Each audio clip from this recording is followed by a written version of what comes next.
இந்த நாளிலையும் நம்ம என்ன கற்றுக்கொள்ள இருக்கிறோம் அப்படின்னா, எது ரகசியம் அப்படிங்கிறத கற்றுக்கொள்ள இருக்கிறோம். எது ரகசியம்?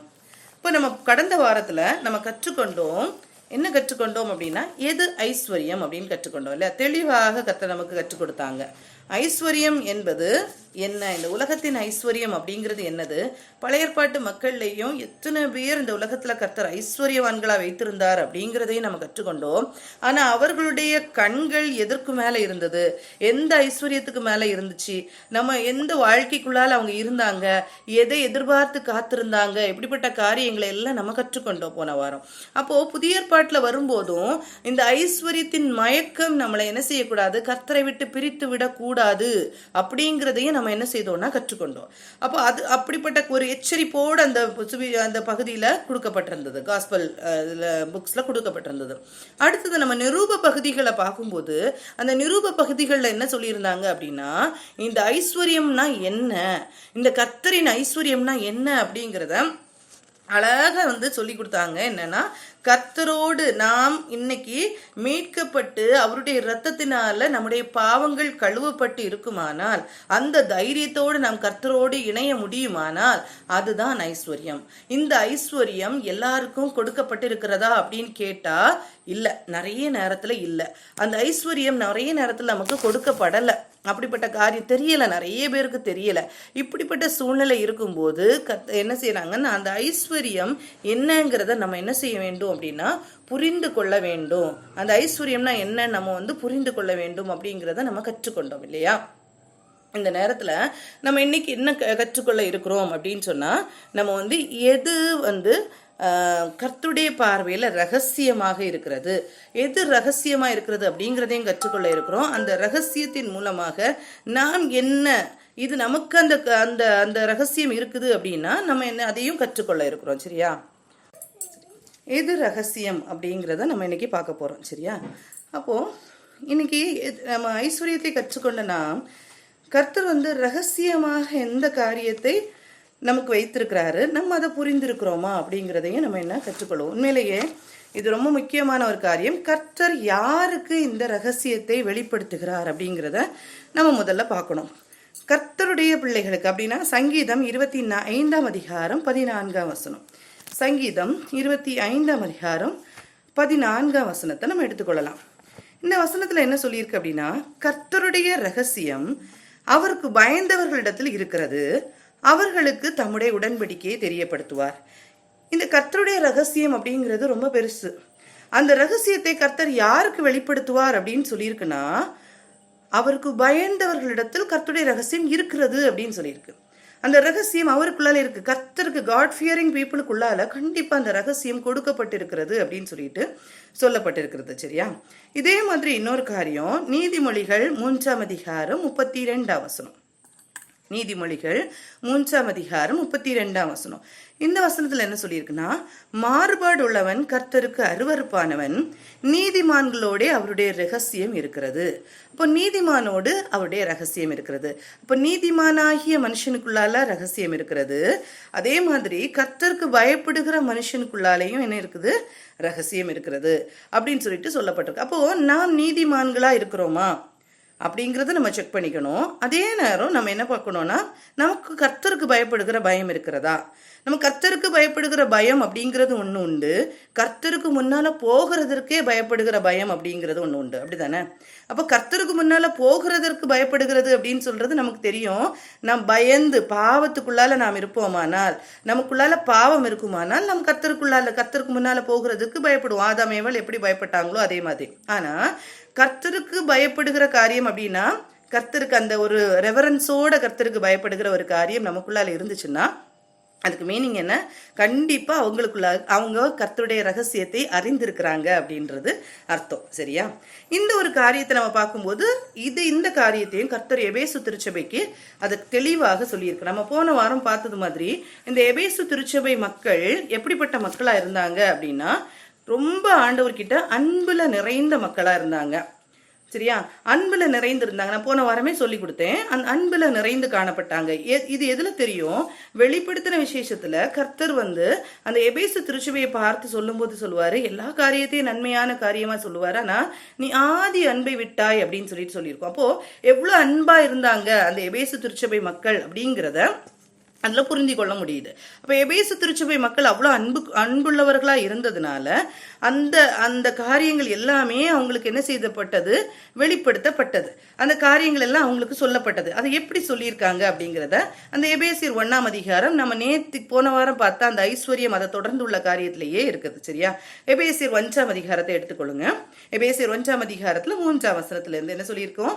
நாம் ஆவிக்குரிய சகல ஆசீர்வாதத்தினாலும் கர்த்தர் நம்மை ஆசீர்வதிக்கிறார். ஆவிக்குரிய ஆசீர்வாதங்கள் நமக்கு கிடைக்கும் போது, கர்த்தரோடு நாம் ஐக்கியப்படுகிற காரியங்கள் கிடைக்கும் போது, கர்த்தருடைய பிள்ளைகளுக்கு கர்த்தர் என்ன செய்வாங்க? எல்லா ஆசீர்வாதத்தையும் கர்த்தர் கொடுப்பாரு அப்படிங்கிறது நிச்சயம். இதுல அன்பில் பரிசுத்தம் உள்ளவர்கள். இது அன்பில் பரிசுத்தம் அப்படின்னா என்ன? அன்பில் பரிசுத்தம் அப்படின்னா அது ஒரு மேன்மையான ஒரு அனுபவம். ஆனா இதுல நம்ம என்ன பார்க்கிறோம் அப்படின்னா, எந்த எக்ஸ்பெக்டேஷனும் இல்லாத ஒரு அன்பு, எந்த ஒரு எக்ஸ்பெக்டேஷனும் இல்லாத ஒரு அன்பு, அது ஒரு அன்பு. அது கர்த்தர் தான் நம்ம கிட்ட எந்த ஒரு எக்ஸ்பெக்டேஷனும் இல்லாம நம்ம கிட்ட அன்பு செலுத்துகிறாங்க. இந்த அன்புல நாமும் கர்த்தரிடத்துல அந்த அன்புல நம்ம என்ன செய்யணும்? பூரணப்படணும், குற்றமில்லாதா இருக்கணும் அப்படின்னு சொல்லிட்டு தான் கர்த்தர் எப்படி நம்மளை உருவாக்கி இருக்கிறார், எப்படி நம்மளை தெரிந்து கொண்டிருக்கிறார் அப்படின்னு நம்ம பார்த்தோம்னா, உலக தோற்றத்திற்கு முன்னே நம்ம என்ன செய்திருக்கிறாரு? கிறிஸ்துவுக்குள் நம்மை தெரிந்து கொண்டபடியே அப்படின்னு சொல்லிட்டு நம்ம கற்றுக்கொண்டோம் இல்லையா? இந்த இதுலதான் நம்ம ஐஸ்வர்யம்னா என்னன்னு கற்றுக்கொண்டோம். தம்முடைய தயவுள்ள சித்தத்தின்படியே நம்ம இயேசு கிறிஸ்துவின் மூலமாய் தமக்கு சுவிகார புத்திரராக்கும்படி முன்குறித்திருக்கிறார். நான் அவருக்குள்ளால நம்ம பிள்ளைகளாகும்படி கிறிஸ்துவுக்குள்ளால, கிறிஸ்துவின் இரத்தத்தினால கழுவப்பட்டவர்கள் எல்லாரும் கர்த்தருடைய பிள்ளைகளாக இருக்கிறோம். அவருடைய கிருபையின் ஐஸ்வர்யத்தின்படி இவருடைய இரத்தத்தினாலே பாவ மன்னிப்பாகிய மீட்பு இவருக்குள் நமக்கு உண்டாயிருக்கிறது அப்படின்னு சொல்லிட்டு சொல்லப்பட்டிருக்கு. இது ஐஸ்வர்யம் அப்படிங்கறதுல நம்ம கற்றுக்கொண்டோம். அடுத்து இந்த 9ஆம் வசனத்துல பாருங்க சொல்லியிருக்கு, காலங்கள் நிறைவேறும் போது விளங்கும் நியமத்தின்படியே பரலோகத்தில் இருக்கிறவைகளும் பூலோகத்தில் இருக்கிறவைகளும் ஆகிய சகலமும் கிறிஸ்துவுக்குள்ளே கூட்டப்பட வேண்டும் என்று தமக்குள்ளே தீர்மானித்திருந்த தம்முடைய தயவுள்ள சித்தத்தின் ரகசியத்தை எங்களுக்கு அறிவித்தார். அப்போ ஒரு நாள் காலம் நிறைவேறும் போது நாமும் கர்த்தரும் என்ன செய்யணும்? இணைக்கப்படணும், ஐக்கியப்பட வேண்டும் அப்படிங்கிறது தான். பூலோகத்தில் உள்ளவர்களும் பரலோகத்தில் உள்ளவர்களும் என்ன செய்ய? கிறிஸ்துவுக்குள்ளாக கூட்டப்பட வேண்டும் என்பதை எப்ப தீர்மானித்திருக்கிறார்? தம்முடைய தயவுள்ள சித்தத்தின்படி அந்த ரகசியத்தை எங்களுக்கு அறிவித்திருந்தார். சகலம் கிறிஸ்துவுக்குள்ளாலே கூட்டப்பட வேண்டும் அப்படின்ற ஒரு தீர்மானம். இந்த தீர்மானத்தை தான் எல்லாரும் என்ன செய்யணும்? புரிந்து கொள்ள வேண்டும் அப்படின்னு சொல்றது. இந்த தீர்மானத்தை தான் நம்ம புரிந்து கொள்ளணும். இந்த ரகசியம் எப்படி நமக்கு கொடுக்கப்பட்டது? இந்த ரகசியம் நமக்கு எல்லாருக்கும் தெரியுமா? இந்த உலகத்துல வாழுகிற மக்கள் எல்லாருக்கும் இந்த உலகத்துல நம்ம வாழ்ந்து கொண்டிருக்கிறோம். இந்த உலகத்தின் முடிவு, ஏன் கர்த்தர் நம்மளை இந்த உலகத்துல படைத்தாங்க, எதுக்காக நம்ம இந்த உலகத்துல வாழ வைக்கப்பட்டிருக்கிறோம், இதை முடிச்சுட்டு நம்முடைய வாழ்க்கை என்ன அப்படிங்கிறது தான். அதை தெரிந்து கொண்டவர்கள் மாத்திரம்தான் அந்த ரகசியத்தை புரிந்திருக்கிறார்கள் அர்த்தம். இந்த ரகசியத்தை புரிந்து கொள்ளுகிறத இந்த எபேசு திருச்சபைக்கு சொல்லியிருக்கிறாரு. இந்த எபேசு திருச்சபை மக்களுக்கு இந்த ரகசியம், இந்த ஐஸ்வர்யம், இந்த காரியத்தை எல்லாவற்றையும் அவர் என்ன செய்திருக்காருன்னா அழகா என்ன செய்திருக்காரு? ரெப்ரசன்ட் பண்ணியிருக்காரு. எல்லா காரியத்தையும் இங்க சொல்லியிருக்காரு. இதுல எபேசியர் 3ஆம் அதிகாரத்தை எடுத்துக்கொள்வோம். அடுத்தது எபேசியர் 3ஆம் அதிகாரத்துல ஒரு சில காரியங்கள் சொல்லியிருக்கோம். அது என்னவெனில் 3ஆவது அதிகாரம் 3ஆம் வசனம் முதல் அது என்னவெனில், புறஜாதிகள் சுவிசேஷத்தினாலே உடன் சுதந்திரருமாய் ஒரே சரீரத்துக்கு உள்ளானவர்களுமாய் கிறிஸ்துவுக்குள் அவர் பண்ணின வாக்குத்தத்தத்துக்கு உடன் பங்காளிகளுமாய் இருக்கிறார்கள் என்று இந்த ரகசியத்தை அவர் எனக்கு வெளிப்படுத்தி அறிவித்தார். பவுல் சொல்றாரு, புறஜாதிகளுக்கு சுவிசேஷத்தினாலே உடன் சுதந்திரராக்க, கர்த்தருடைய ஒரே சரீரத்துக்குள்ளால புறஜாதியார்களையும் கொண்டு வர வேண்டும் அப்படிங்கிற எண்ணத்தினால இந்த ரகசியத்தை எனக்கு வெளிப்படுத்தி இருக்கிறார். இந்த ரகசியத்தை வெளிப்படுத்தி இருக்கேன். இதை நான் முன்னாலேயே உங்களுக்கு எழுதியிருக்கேன் அப்படின்னு சொல்லிட்டு அவர் சொல்றாரு. இதை நான் முன்னமே சுருக்கமா எழுதியிருந்தேன். அதை நீங்கள் வாசிக்கையில் கிறிஸ்துவின் ரகசியத்தை குறித்து எனக்கு உண்டாயிருக்கிற அறிவை அறிந்து கொள்ளலாம். இந்த ரகசியம் இப்பொழுது அவருடைய பரிசுத்த அப்போஸ்தலர்களுக்கும் தீர்க்கதரிசிகளுக்கும் ஆவியானவராலே வெளிப்படுத்தப்பட்டிருக்கிறது போல முற்காலங்களில் மனுபுத்திரருக்கு அறிவிக்கப்படவில்லை. இதுதான் நாம் பாக்கியம் உள்ளவர்கள். இந்த ரகசியத்தை கர்த்தர் நமக்கு அறிவித்திருக்கிறாரானால் பவுல் சொல்றாரு, முற்காலத்துல மனுபுத்திரருக்கு இது என்ன செய்யல, அறிவிக்கப்படல. முற்காலத்தில் உள்ள மக்களுக்கு, பழைய ஏற்பாட்டு காலத்தில் உள்ள மக்களுக்கு இந்த காரியங்கள் சொல்லப்படல. அவங்களுக்கு மனவாட்டிகளாக போகிறதற்குள்ள அந்த காரியங்கள் எல்லாம் கொடுக்கப்படவே இல்லை.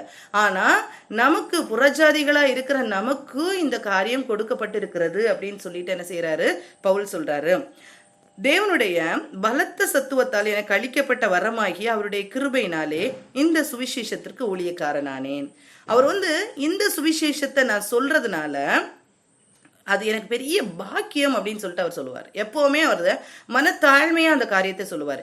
இந்த சுவிசேஷத்தை அறிவிக்கிறது ஒரு பெரிய பாக்கியம், இந்த ரகசியத்தை நான் மற்றவர்களுக்கு சொல்லி கொடுக்கிறது ஒரு பெரிய பாக்கியம் அப்படின்னு சொல்லிட்டு பவுல் சொல்றாரு பாருங்க. தேவனுடைய பலத்த சத்துவத்தால் எனக்கு அளிக்கப்பட்ட வரமாகி அவருடைய கிருபையினாலே இந்த சுவிசேஷத்துக்கு நான் ஊழியக்காரனானேன்.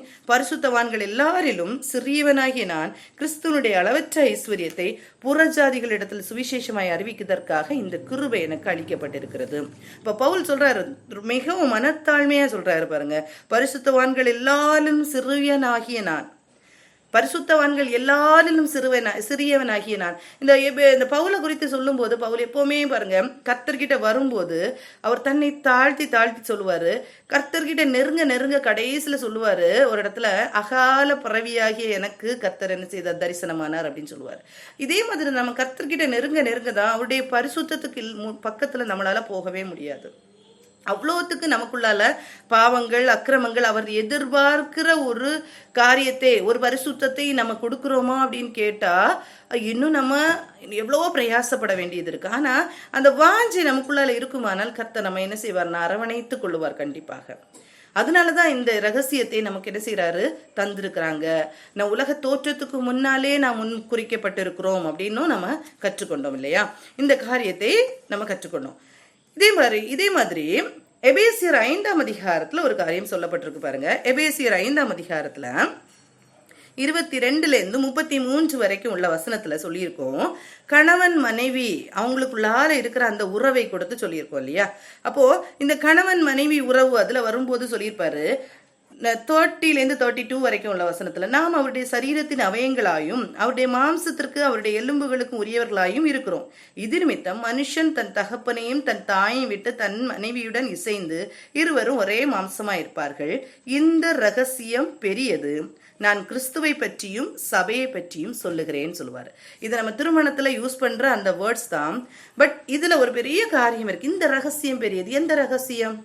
அவர் சொல்றாரு, அவர் குடும்பத்தை அப்படியே என்ன செய்யறாரு, இணைத்து கொள்கிறார். அப்படிதானே, முதல்ல நமக்கு தகப்பனா இருக்கிறாரு, அதுக்கப்புறம் நமக்கு சகோதரனா இருக்கிறாரு, அதுக்கப்புறம் நமக்கு ஒரு ஃப்ரெண்டா இருக்கிறாரு, அது எல்லாவற்றுக்கும் மேலாக நமக்கு மணவாளனாக வருவார் அப்படிதான் சொல்லியிருக்கு. அதே மாதிரி தான் நமக்கும் இந்த உலகத்துல வாழுகிறதற்கு எல்லா அமைப்புகளையும் கர்த்தர் ஏற்படுத்தி கொடுத்திருக்கிறார். தகப்பன் உறவு, ஒரு சகோதர உறவு, எல்லா உறவையும் கர்த்தர் ஏற்படுத்தி கொடுத்திருக்காரு. ஆனா இந்த கணவன் மனைவிக்கு உள்ளால உள்ள உறவு எப்படி அப்படிங்கிறதுன்னு அதை விளக்கவே முடியாது, யாருக்கும் விளக்க முடியாது.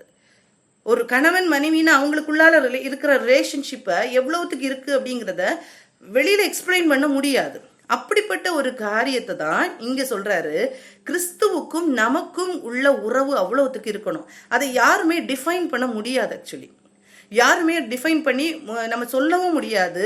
அது கர்த்தருக்கும் நமக்கும் இடையில உள்ளது. நான் சரியா இருக்கேனா, நான் சரியா இருக்கேனான்னு சொல்லிட்டு யார்கிட்டயும் நம்ம போய் கேட்டு நம்ம தெரிந்து கொள்ள முடியாது. நான் கரெக்டா இருக்கேனா அப்படின்னு சொல்லிட்டு கேட்கும்போது அது நமக்கும் கர்த்தருக்கும் உரியது. நம்ம தான் நம்மளை என்ன செய்யணும், சரி பண்ணிக்கிட்டே இருக்கணும். நான் மற்றவங்க பார்வையில நான் கர்த்தருக்குள்ளால இருக்கிறேனா அப்படிங்கிறது இல்லை. நான் மற்றவங்க பார்வையில நான் சரியா இருக்கிறேனா, வெளிப்படையா கணவன் மனைவியா இருக்கிறோமா அப்படிங்கிறது இல்லை முக்கியம். அதுக்குள்ளால காணப்படுகிற அந்த ஐக்கியம், அதை தான் இங்க சொல்லியிருக்கு. அதற்குள்ளால காணப்படுகிற ஐக்கியம். வெளிப்படையா கணவன் மனைவியே வாழ்ந்து கொள்ளலாம், வெளிப்படையா நான் கிறிஸ்தவள் அப்படின்னு சொல்லிட்டு வாழ்ந்து கொள்ளலாம், வெளிப்படையா நான் சர்ச்சுக்கு போறேன், எல்லா காரியத்துல ஆக்டிவிட்டீஸ்ல இருக்கேன் அப்படின்னு சொல்லிட்டு சொல்லலாம். ஆனா நமக்கும் கர்த்தருக்கும் ஒரு தனிப்பட்ட உறவு இருக்கிறதா, அந்த ஐக்கியம் எவ்வளவுத்துக்கு இருக்கு அது நமக்கு தெரியும். எல்லா குடும்பத்திலயும் தெரியும் நமக்கு. அந்த உறவின் ஐக்கியம் எவ்வளவுத்துக்கு இருக்குதுங்கிறத நம்ம வெளியே சொல்லவே முடியாது, சொல்லவே மாட்டோம். சிலர் சொல்லுவாங்களா இருக்கும். ஆனா அதை புரிந்து கொள்ளுகிறதற்கு முடியாது. அந்த அளவுக்கு ஒரு ஐக்கியம் யாருக்குள்ளால இருக்கணும்னா கிறிஸ்துவுக்கு நமக்கும் இருக்கணும் அப்படிங்கிறதா அதான் ரகசியம்.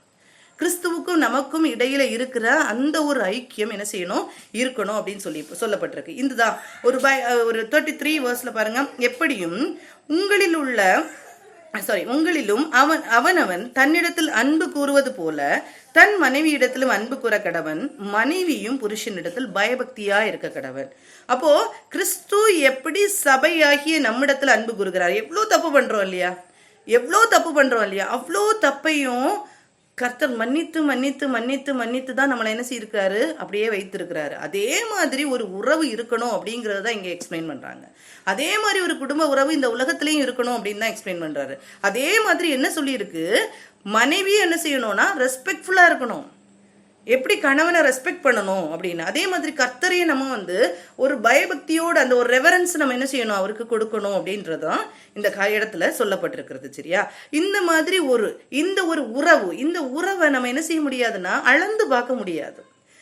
அளவிட்டு பார்க்க முடியாத அந்த உறவை தான் இதை தான் நம்ம என்ன சொல்றோம்னா அந்த ரகசியம், கிறிஸ்துவோடு நமக்கு உள்ளால உள்ள ஒரு ஐக்கியம், அதை தான் ரகசியமாக சொல்லப்பட்டிருக்கிறது. சரியா?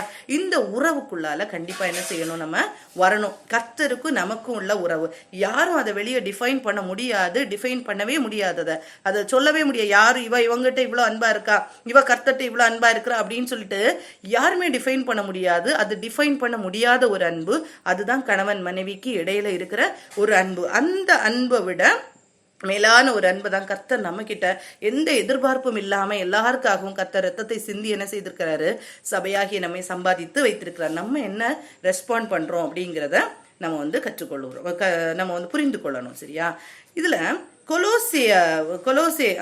கொலோசியர் அந்த நிரூபத்தை எடுத்துக்கொண்டோமானால் கொலோசியர் 1ஆம் அதிகாரத்துல சொல்லப்பட்டிருக்கோம். கொலோசியர் நம்ம போன வாரம் எபேசியர்ல நம்ம பார்த்தோம். எபேசியர் 1ஆம் அதிகாரத்துல பவுல் அழகா ஒரு வேண்டுதல் பண்ணுவாருன்னு நம்ம பார்த்தோம். பவுலுடைய ஜெபமும் நம்முடைய ஜெபமும் எப்படி இருக்குன்னு அப்படின்றத பார்த்தோம் இல்லையா? ஒருத்தங்களுக்கு நம்ம ஜெபிக்கிறோம் அப்படின்னா நம்ம எப்படி ஜெபிப்போம், பவுல் எப்படி ஜெபிக்கிறாரு, அந்த ஆத்மாவுக்காக அவர் ஜெபிக்கிறார் இல்லையா? அந்த ஆத்மாவுக்காக அவர் ஜெபிக்கும் போது மற்ற காரியங்களை தான் நம்ம முதலே பார்த்தோம். ஆவிக்குரிய சகல ஆசீர்வாதங்களினாலும் கர்த்தர் நம்மை ஆசீர்வதித்திருக்கிறார். இப்ப கர்த்தரோடு உள்ள ஐக்கியம், நான் தான் சொன்னேன், பிள்ளைகளுக்கு நாம் கற்றுக் கொடுக்க வேண்டியது கர்த்தரோடு ஐக்கியப்படதான். கர்த்தரோடு ஐக்கியப்பட கற்றுக்கொள்ளும் போது என்ன கஷ்டங்கள் என்ன கடினங்கள் வரும்போதும் பிள்ளைகள் யார்கிட்ட போயிருவாங்க, கர்த்தர்கிட்ட போயிருவாங்க. நம்ம கிட்ட நாடி வரமாட்டாங்க எப்பவுமே. அந்த ஒரு உறவை நாம் சின்ன பிள்ளைகளுக்கு என்ன செய்யணும்னா ஊட்டி விட்டுட்டே இருக்கணும். அப்படி இல்லாத ஒரு சந்ததி ஆனதுனாலதான் இன்னைக்கு கர்த்தரை பற்றின அறிவே இல்லை. சன்மார்க்கமான ஒரு வாழ்க்கை போதும் அப்படின்னு வாழுகிற எத்தனையோ ஜனங்கள் இன்னைக்கு இருக்கிறாங்க. என் பிள்ளை நல்லா தானே இருக்கு அப்படின்னு சொல்லிட்டு ஒரு காரியம். அப்படி அல்ல, என் பிள்ளை கர்த்தருக்குள்ளால இருக்கும், சத்தியத்துக்குள்ளால இருக்கணும் அப்படிங்கிற அந்த காரியத்தை நம்ம என்ன செய்யணும்னா கண்டிப்பா நம்ம சொல்லி கொடுக்கணும். அதுதான் பெரிய ஐஸ்வர்யம். அந்த பாவ மன்னிப்பாகிய மீட்பு நம் பிள்ளைகளுக்குள்ளால இருந்துச்சுன்னா அது பெரிய ஐஸ்வர்யம் அப்படின்னு கற்றுக்கொண்டோம் இல்லையா? இதே மாதிரி பவுல் என்ன செய்யறாருன்னா இந்த கொலோசே மக்களுக்கும் அவர் என்ன செய்யறாருன்னா லெட்டர் எழுதுறாரு. ஆக்சுவலி பவுல் என்ன செய்யறாருன்னா இந்த கொலோசே பட்டணத்துக்கு அவர் போனது கிடையாது. ஆனா நிருபத்துல அவர் எழுதுறாரு. அவர் ஒரு லெட்டர் தான் எழுதுறாரு. அவங்களுக்கு எழுதும் போது பாருங்க 9th வேர்ஸ்ல இருந்து பாருங்க, அவர் எழுதியிருப்பாரு எதுக்காக ஜெபிக்கிறேன்னு எழுதியிருப்பாங்கன்னா, இது நிமித்தம் நாங்கள் அதை கேட்ட நாள் முதல் உங்களுக்காக இடைவிடாமல் ஜெபம் பண்ணுகிறோம் அப்படின்னா, எப்பாப்பிராவின் இடத்துல இவர் என்ன செய்யறாரு, அவர்கிட்ட கேட்டு இதை தெரிந்து கொள்ளுகிறாரு. கொலோசை திருச்சபையை பத்தி தெரிந்து கொள்ளுட்டு சொல்றாரு, நான் உங்களுக்காக நான் என்ன செய்யறேன், இடைவிடாமல் ஜெபம் பண்ணுகிறோம் அப்படின்னு சொல்லிட்டு அவர் சொல்றாரு. எதுக்காக ஜெபம் பண்றேன், நீங்கள் எல்லா ஞானத்தோடும் ஆவிக்குரிய விவேகத்தோடும் அவருடைய சித்தத்தை அறிகிற அறிவினாலே நிரப்பப்படணும். கர்த்தருடைய சித்தம் என்னது, அவருடைய அறிகிற அறிவு என்னது, அந்த ஆவிக்குரிய விவேகம், இது எல்லாவற்றையும் நீங்க பெற்றுக்கொள்ளணும் அப்படின்னு சொல்லிட்டு நான் என்ன செய்யறேன், ஜெபிக்கிறேன். இனி ஒண்ணு, சகலவித நற்கிரியைகளுமாகிய கனிகளை தந்து தேவனை அறிகிற அறிவில் விருத்தி அடைந்து கர்த்தருக்கு பிரியமுண்டாக அவருக்கு பாத்திரராய் நடந்து கொள்ளவும் சந்தோஷத்தோடே கூடிய எல்லா பொறுமையும் நீடிய சாந்தத்தையும் உண்டாவதற்கு மகிமையான அவருடைய வல்லமையின்படி எல்லா வல்லமையாலும் பலப்படவும் உங்களுக்காக வேண்டுதல் செய்கிறோம். அது சொல்றாரு பாருங்க, ஒளியில் உள்ள பரிசுத்தவான்களுடைய சுதந்திரத்தில் பங்கடைவதற்கு நாம் தகுதி உள்ளவர்கள் ஆக்கினவரும் இருளின் அதிகாரத்தினின்று நம்மை விடுதலையாக்கி தமது அன்பின் குமாரனுடைய ராஜ்யத்துக்கு உட்படுத்தினருமா இருக்க பிதாவை ஸ்தோத்திரிக்கிறேன். அவருடைய ஜெபத்தை பார்த்தீங்களா? அன்னைக்கு நேரமா ஜெபிச்சாரு. அந்த ஐஸ்வர்யம், நீங்க மீட்கப்பட வேண்டும் அப்படிங்கிற அந்த காரியம் இருக்கணும் அப்படின்னு சொல்லிட்டு அவர் ஜெபிச்சாரு. இப்ப என்ன ஜெபிக்கிறாரு? இந்த ரகசியத்தை அறிந்து கொண்டவர்கள் என்ன செய்யணும்னா அதுல இன்னும் வளரணும். அந்த இருளின் அதிகாரத்திலிருந்து விடுதலையாக்கி நம்மளை தகுதிப்படுத்துகிறாரு. அந்த பரிசுத்த ஒளியினிடத்தில் சேருகிறதற்கு நம்மளை தகுதிப்படுத்துகிறாரு. இதற்காக நமக்குள்ளால என்னென்ன காணப்படணும்? நீங்க ஆவிக்குரிய விவேகம் உங்களுக்கு வேணும், ஞானம் வேணும், அந்த சிந்தை கத்தரை அறிகிற ஒரு அறிவு நமக்கு வேணும், நற்கிரியைகள் ஆகிய கனி நம்மிடத்திலிருந்து வெளிப்படணும், தேவனை அறிகிற அறிவு விருத்தி அடையணும். இப்படிப்பட்ட காரியங்கள், தேவனுக்கு பிரியமான காரியங்களை செய்யணும். இப்படிப்பட்ட காரியங்கள் உங்களிடத்துல வெளிப்படணும் அப்படின்னு சொல்லிட்டு நான் என்ன செய்யறேன்? ஜெபிக்கிறேன் அப்படின்னு சொல்லிட்டு சொல்றாரு. நம்முடைய ஜெபமும் இப்படிதான் இருக்கணும். உண்மையிலே சொல்றேன், ஆத்துமாக்களுக்காக நம்ம ஜெபிக்கும் போது, ஒவ்வொரு மக்களுக்காக நம்ம ஜெபிக்கும் போது இந்த காரியங்களுக்காக ஜெபிக்கணும். கர்த்தர்கிட்ட போயிட்டாங்கன்னா அதுக்கப்புறம் என்ன நடந்தாலும் பிரச்சனை கிடையாது. என்ன நடந்தாலும் இல்லை, கர்த்தரோடு அவங்க ஐக்கியப்படணும். இந்த காரியத்துக்காக நம்ம என்ன செய்யணும்? நம்முடைய ஜெபமும் என்ன செய்யணும்? கொஞ்சம் மாறணும். நம்முடைய ஜெபமும் மாறணும். நம்முடைய மற்றவங்களுக்காக நம்ம ஜெபிக்கணும், ஜெபிக்க கடமைப்பட்டு இருக்கிறோம். எல்லாத்தையும் விட மற்றவருடைய ஆத்துமாக்களுக்காக, மற்றவங்க கர்த்தரை அறிந்து கொள்ளணும், அந்த மீட்பை பெற்றுக்கொள்ளணும், இந்த காரியத்துக்காக நம்ம ஜெபிக்கணும். மீட்பை பெற்றுக்கொண்டவர்கள் நாம் கர்த்தரோடு போய் ஒரு நாள் சேரணும். அதுக்காக ஒரு நாள் வருவார் ராஜாதி ராஜன்னு பாடணும் இல்லையா? அதே மாதிரி அவர் வரும்போது அவரை காணுகிறதற்கு நம்ம போனோம்னா நாம் பரிசுத்தம் உள்ளவர்களா இருக்கணும். எவ்வளவு பரிசுத்தமான உள்ளவர்களா இருக்கணும் அப்படிங்கிறத நம்ம என்ன செய்யணும்னா இதை கற்றுக்கொண்டு கற்றுக்கொண்டு கற்றுக்கொண்டு தான் நம்ம தெரிந்து கொள்ள முடியும். இது அறிய அறிய அறிய அறியதான் நம்ம என்ன செய்ய முடியும்? தெரிந்து கொள்ள முடியும். அப்படி ஈஸியா நம்ம என்ன செய்ய முடியாது. ஒண்ணுமே தெரியாம நம்ம என்ன செய்ய முடியாது, போயிட முடியாது. நம்ம அறிந்து கொள்ளணும். நம்ம அறிந்து கொள்ளும் போது தான் என்ன செய்ய முடியும்? அந்த ஒரு ஆசை வரும். அப்போ அந்த வாஞ்சை அவரை அறிந்து கொள்ள வேண்டும் அப்படிங்கிற ஒரு வாஞ்சை வேணும். இப்போ பாருங்க, நம்ம ஒரு ஒரு ஒரு எந்த ஒரு காரியத்திலையும் நமக்கு ஒரு டிசைர் இருந்துச்சுன்னா, நமக்கு ஒரு வாஞ்சை இருந்துச்சுன்னா நம்ம கண்டிப்பா கற்றுக்கொள்வோம். சில பிள்ளைங்க குக்கிங்ல இன்ட்ரெஸ்டா இருப்பாங்க. அவங்களுக்கு நீங்க எவ்வளவு சொல்லி பாருங்க, குக் பண்ணாத, வேண்டாம், அந்த நேரத்துல படின்னு சொல்லி பாருங்க, எப்படியாவது என்ன பண்ணுவாங்க? குக் பண்ணுவாங்க. ஒரு டிராயிங்ல இன்ட்ரெஸ்டா இருப்பாங்க. என்ன பண்ணுவாங்க? நம்ம அதுக்காக நம்ம வேற வேலைகள் கொடுக்காம இருந்திருப்போம். ஆனா என்ன பண்ணுவாங்கன்னா இருக்கிற நேரத்துல என்ன பண்ணுவாங்கன்னா டிரா பண்ணுவாங்க.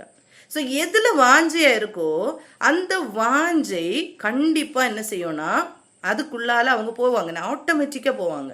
இதே மாதிரிதான் கர்த்தரை அறிகிற அறிவுல நமக்கு வாஞ்சை இருக்குமானால், நம்ம கர்த்தரை அறிந்து கொள்ளணும் அப்படிங்கிற வாஞ்சை இருக்குமானால் அதுக்குள்ளால நம்ம கற்றுக்கொள்ளுவோம்.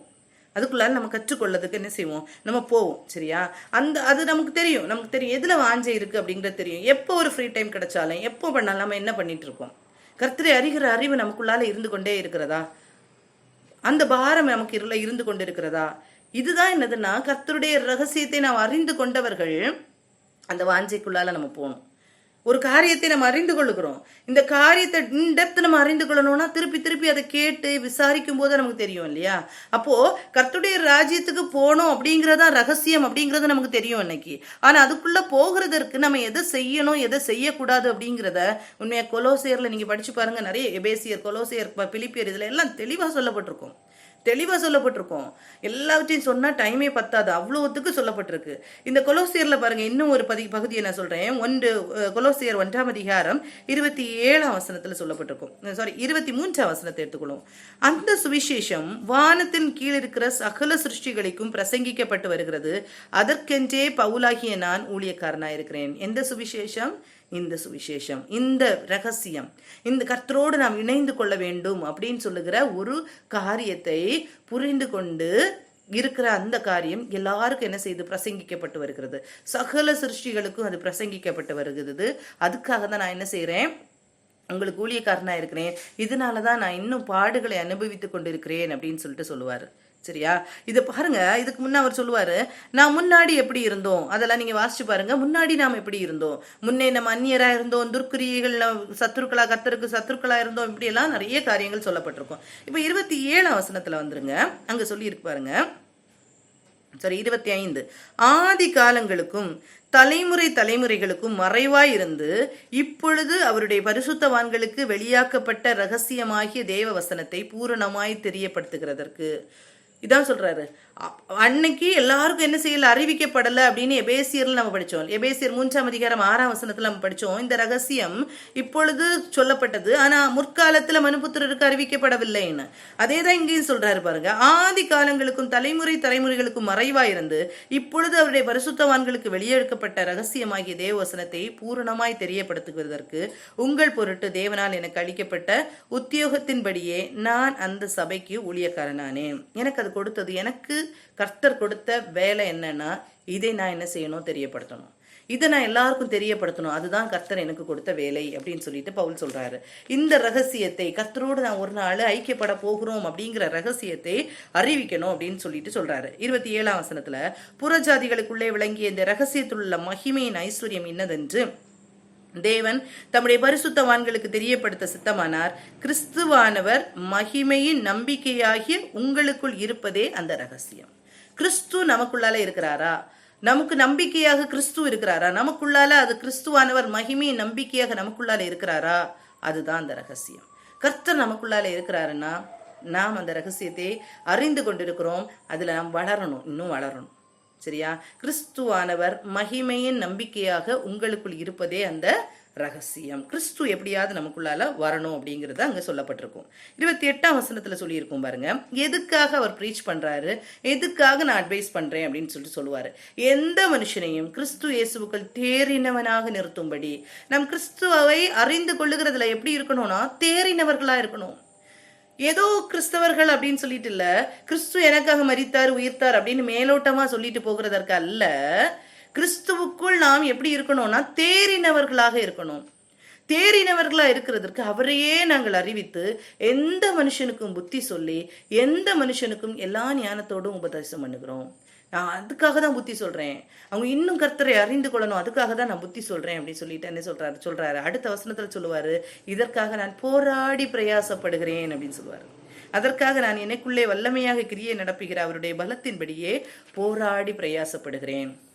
அந்த போராட்டம் கர்த்தருக்குள்ளால எப்படியாவது இந்த சுவிசேஷத்தை, எப்படியாவது இந்த ரகசியத்தை, இந்த ஐஸ்வர்யத்தை நான் சொல்லிடணும், இந்த மக்கள் புரிஞ்சிடணும் அப்படின்னு சொல்லிட்டு நான் என்ன செய்யறேன், எனக்குள்ளால அவ்வளோ போராட்டம் இருக்கு அப்படின்னு சொல்லிட்டு அவர் தெளிவா என்ன செய்யறாரு, பவுல் சொல்றாரு. சரியா? இனியும் 2ஆம் அதிகாரத்தை எடுத்துக்கொண்டாலும் நிறைய இடத்துல இந்த காரியங்கள் சொல்லப்பட்டிருக்கும். நீங்க தொடர்ந்து வாசிச்சீங்கன்னா தெரியும். நான் கொஞ்சம் அந்த முக்கியமான இடங்களை மட்டும் சொல்றேன். 2ஆம் அதிகாரம் 2வது வசனத்துல பாருங்க. அவர்களுடைய இருதயங்கள் தேற்றப்பட்டு அவர்கள் அன்பினால் இணைக்கப்பட்டு பிதாவாகிய தேவனுக்கும் கிறிஸ்துவுக்கும் உரிய ரகசியத்தை அறிந்து கொள்ளுகிற உணர்வின் பூரண நிச்சயத்தினுடைய எல்லா ஐஸ்வர்யத்திற்கும் உரியவர்களாக வேண்டும் என்று இப்படி விரும்புகிறேன். எதுக்காக? பிதாவுக்கும் குமாரனாகிய இயேசுவுக்கும் இடையில இருக்கிற ஒரு ஐக்கியம். அந்த அன்பின் ஐக்கியம் என்னங்கிறத நம்ம என்ன செய்யணும்னா புரிந்து கொள்ளணும். புரிந்து கொள்ளும் போது கிறிஸ்துவுக்கும் நமக்கும் உள்ள ஐக்கியத்தை நாம் புரிந்து கொள்ள முடியும். சரியா? பிதாவுக்கும் குமாரனுக்கும் இருக்கிற அந்த அன்பின் ஐக்கியம், அதே ஐக்கியத்தை கிறிஸ்துவுக்கும் நமக்கும் இருக்கிற ஐக்கியமாக சொல்லுவார். யோவான் 17ஆம் அதிகாரத்தை நம்ம எடுத்தோம்னா, யோவான் 17ஆம் அதிகாரத்துல ஏசு கடைசியில சொல்லுவாங்க, பிதா கிட்ட நான் எவ்வளவு அன்பா இருக்கிறேனோ, பிதாவும் நானும் எப்படி ஒன்றா இருக்கிறோமோ அதே மாதிரி நானும் இந்த மனுஷர்கள் எல்லாரும், இந்த ஜனங்கள் எல்லாரும் ஒன்றா இருக்கணும் அப்படின்னு சொல்லிட்டு ஜீசஸ் என்ன செய்வாங்கன்னா நமக்காக பிரேயர் பண்ணுவாங்க. கர்த்தர் என்ன செய்வார், இயேசு நமக்காக பிரேயர் பண்ணுவாங்க. நான் உலகத்தான் அல்லாதது போல அவர்களும் உலகத்தார் அல்ல, உம்முடைய சத்தியத்தினாலே அவர்களை பரிசுத்தமாக்கும், உம்முடைய வசனமே சத்தியம். நீர் என்னை உலகத்தில் அனுப்பினது போல நானும் அவர்களை உலகத்தில் அனுப்புகிறேன். எவ்வளவு அழகா ரிலேட் பண்றாங்க பாருங்க. அப்ப எவ்வளவு இணையா நம்மளை வச்சிருக்காங்க பாருங்க. இந்த ரகசியத்தை புரிந்து கொண்டவர்களுடைய மேன்மை அவ்வளோ பெருசு. இந்த ரகசியத்தை புரிந்து கொண்டவுடைய மேன்மை அவ்வளவு பெருசு. அப்படி இல்லாம இருந்தோம்னா நம்ம இந்த உலகத்துல வாழுகிறது உண்மையிலேயே வீண். அது எத்தனை பேருக்கு தெரியுங்கிறது தெரியல. ஆனா இந்த உலகத்துல இந்த அன்பை, இந்த கர்த்தரோடு நாம் இணைந்து வாழுகிற ஒரு வாழ்க்கை நமக்கு இல்லை அப்படின்னா நம்ம இந்த உலகத்துல வாழுகிறது உண்மையிலேயே ஒரு வீணாக தான் இருக்கும், அது வேஸ்டா தான் இருக்கும். இது எத்தனை பேர் புரிந்து கொள்ளுவாங்க அப்படிங்கிறது தெரியல. ஆனா கர்த்தர் கிருபையா நமக்கு அதை புரிய வச்சிருக்காருன்னா இந்த மேன்மையை நம்ம உணர்ந்து கொள்ளணும். யாரையும் ரிலேட் பண்றாரு? பிதாவானவர் எப்படி குமாரன்ட்டு அன்பா இருக்கிறாரோ, எப்படி அவங்க 2 பேரும் ஒன்றா இருந்தார்களோ, எப்படி குமாரன் பிதாவின் சித்தத்தை அப்படியே நிறைவேற்றினாரோ, அதே மாதிரி நாமும் நிறைவேற்ற அழைக்கப்பட்டிருக்கிறோம் அப்படிங்கிறது நமக்கு தெரியணும். அதான் சொல்லுவாரு, அவர்களும் சத்தியத்திலே பரிசுத்தமாக்கப்பட்டவர்கள் ஆகும்படி அவர்களுக்காக நான் என்னைத்தானே பரிசுத்தமாக்குகிறேன். நான் இவர்களுக்காக வேண்டிக் கொள்ளுகிறதும் அல்லாமல் இவர்களுடைய வார்த்தையினால் என்னை விசுவாசிக்கிறவர்களுக்காகவும் வேண்டிக் கொள்கிறேன். அப்படின்னா ஒரு பெரிய ஒரு பின் சந்ததி அப்படியே இழுத்து சொல்ற. இன்னைக்கு வரைக்கும் இந்த வார்த்தைகளை சொல்லுகிற, இப்ப நான் சொல்லிட்டு இருக்கேன்னா ஏன் மூலமா எத்தனை பேர் தெரியும்? நீங்க கேட்கிறவங்க எத்தனை பேருக்கு சொல்றீங்க? எல்லாருக்காகவும் நான் வேண்டிக் கொள்கிறேன் அப்படின்னு சொல்றாரு. அந்த வசனத்தை பாருங்க. நான் யோவான் 17:20, நான் இவர்களுக்காக வேண்டிக் கொள்கிறதும் அல்லாமல், சீஷர்களை பார்த்து சொல்றாங்க, இவர்களுக்காக வேண்டிக் கொள்கிறதும் இல்லாமல் இவர்களுடைய வார்த்தையினால் என்னை விசுவாசிக்கிறவர்களுக்காகவும் வேண்டிக் கொள்கிறேன். அவர்கள் எல்லாரும் ஒன்றாயிருக்கும். பிதாவே, நீர் என்னை அனுப்புவதை உலகம் விசுவாசிக்கிறதற்காக நீர் என்னிலேயும் நான் உம்மிலேயும் இருக்கிறது போல அவர்கள் எல்லாரும் நம்மில் ஒன்றாயிருக்கவும் வேண்டிக் கொள்கிறேன். இந்த ஒரு இணைப்பு நமக்கு வேணும். அதான் எபேசியர்லையும் சொல்லப்பட்டது. எபேசியர்லையும் சொல்லப்பட்ட காரியம் அதுதான். நாம் என்ன செய்யறோம்? கர்த்தருடைய அந்த பிதாவின் சுவிகார புத்திரர் ஆகும்படி கிறிஸ்துவுக்குள்ளாக அந்த மீட்பு இருக்கிறது இல்லையா? அந்த ரிலேஷன்ஷிப் சொல்லியிருந்த இல்லையா? பிதாவுடைய பிள்ளைகளா நாம் மாறணும்னா கிறிஸ்துவின் ரத்தத்தினாலே நாம் கழுவப்பட்டு பிள்ளைகளாக மாறுகிறோம். இங்கேயே தான் சொல்லி அவர்கள் எல்லாரும் ஒன்றா இருக்கிறோமும், பிதாவே, நீர் என்னை அனுப்பினதை உலகம் விசுவாசிக்கிறதற்காக நீர் என்னிடத்திலேயும் நான் உம்மிலேயும் இருக்கிறது போல அவர்கள் எல்லாரும் நம்மில் ஒன்றாயிருக்கவும் நான் வேண்டிக் கொள்ளுகிறேன் அப்படின்னு சொல்லிட்டு இதை தொடர்ந்துள்ள வசனங்களை வாசிச்சீங்கன்னா தெரியும். அவ்வளவுக்கு கர்த்தர் என்ன சொல்லுவாரு? இந்த உலகத்தின் மக்களுக்காக வேண்டுதல் பண்ணிட்டு தான் இயேசு என்ன செய்யறாரு, போறாரு. அப்படி ஒரு தெளிவான காரியம் நமக்கு தெரியணும். எதற்காக கர்த்தர் இந்த உலகத்துல வந்தார் அப்படிங்கறது நமக்கு தெரியணும். எதுக்காக மெயினா கர்த்தர் எதுக்காக வந்தார் அப்படிங்கறத தெரியாதபடிக்கு இருக்கவங்க கிட்ட இந்த பவுல் சொன்னது மாதிரி நம்ம சொல்லணும். கண்டிப்பா சொல்லணும். எங்கெல்லாம் சான்ஸ் கிடைக்குதோ நம்ம சொல்லணும். அதே மாதிரி நம்ம என்ன செய்யணும்னா அவங்களுக்காக ப்ரேயரும் பண்ணணும். நம்ம சொல்லிட்டு மட்டும் இருக்கிறதல்ல, நம்ம அவங்களுக்காக ப்ரேயர் பண்ணோம். ப்ரேயரோட நீங்க சொல்லி பாருங்க, கண்டிப்பா அவங்க ஏற்றுக்கொள்ளுவாங்க. கண்டிப்பா ஏற்றுக்கொள்ளுகிற ஒரு சூழ்நிலை வரும். ஒருக்கா ஏற்றுக்கொள்ளாம இருந்தாலும் இன்னொரு தடவை கண்டிப்பா என்ன செய்வாங்க, ஏற்றுக்கொள்ளுவாங்க. சரியா? அப்படிப்பட்ட ஒரு அனுபவத்துக்குள்ளால நம்ம என்ன செய்யணும்னா போகணும் அப்படிங்கிறது காரியம். அப்போ ரகசியம்னா நமக்கு புரிஞ்சிச்சு இல்லையா? இந்த ரகசியத்தை நம்ம எல்லாருக்கும் சொல்லிக் கொடுக்கணும். இதுதான் ஐஸ்வர்யமும், இதான் ரகசியமும்.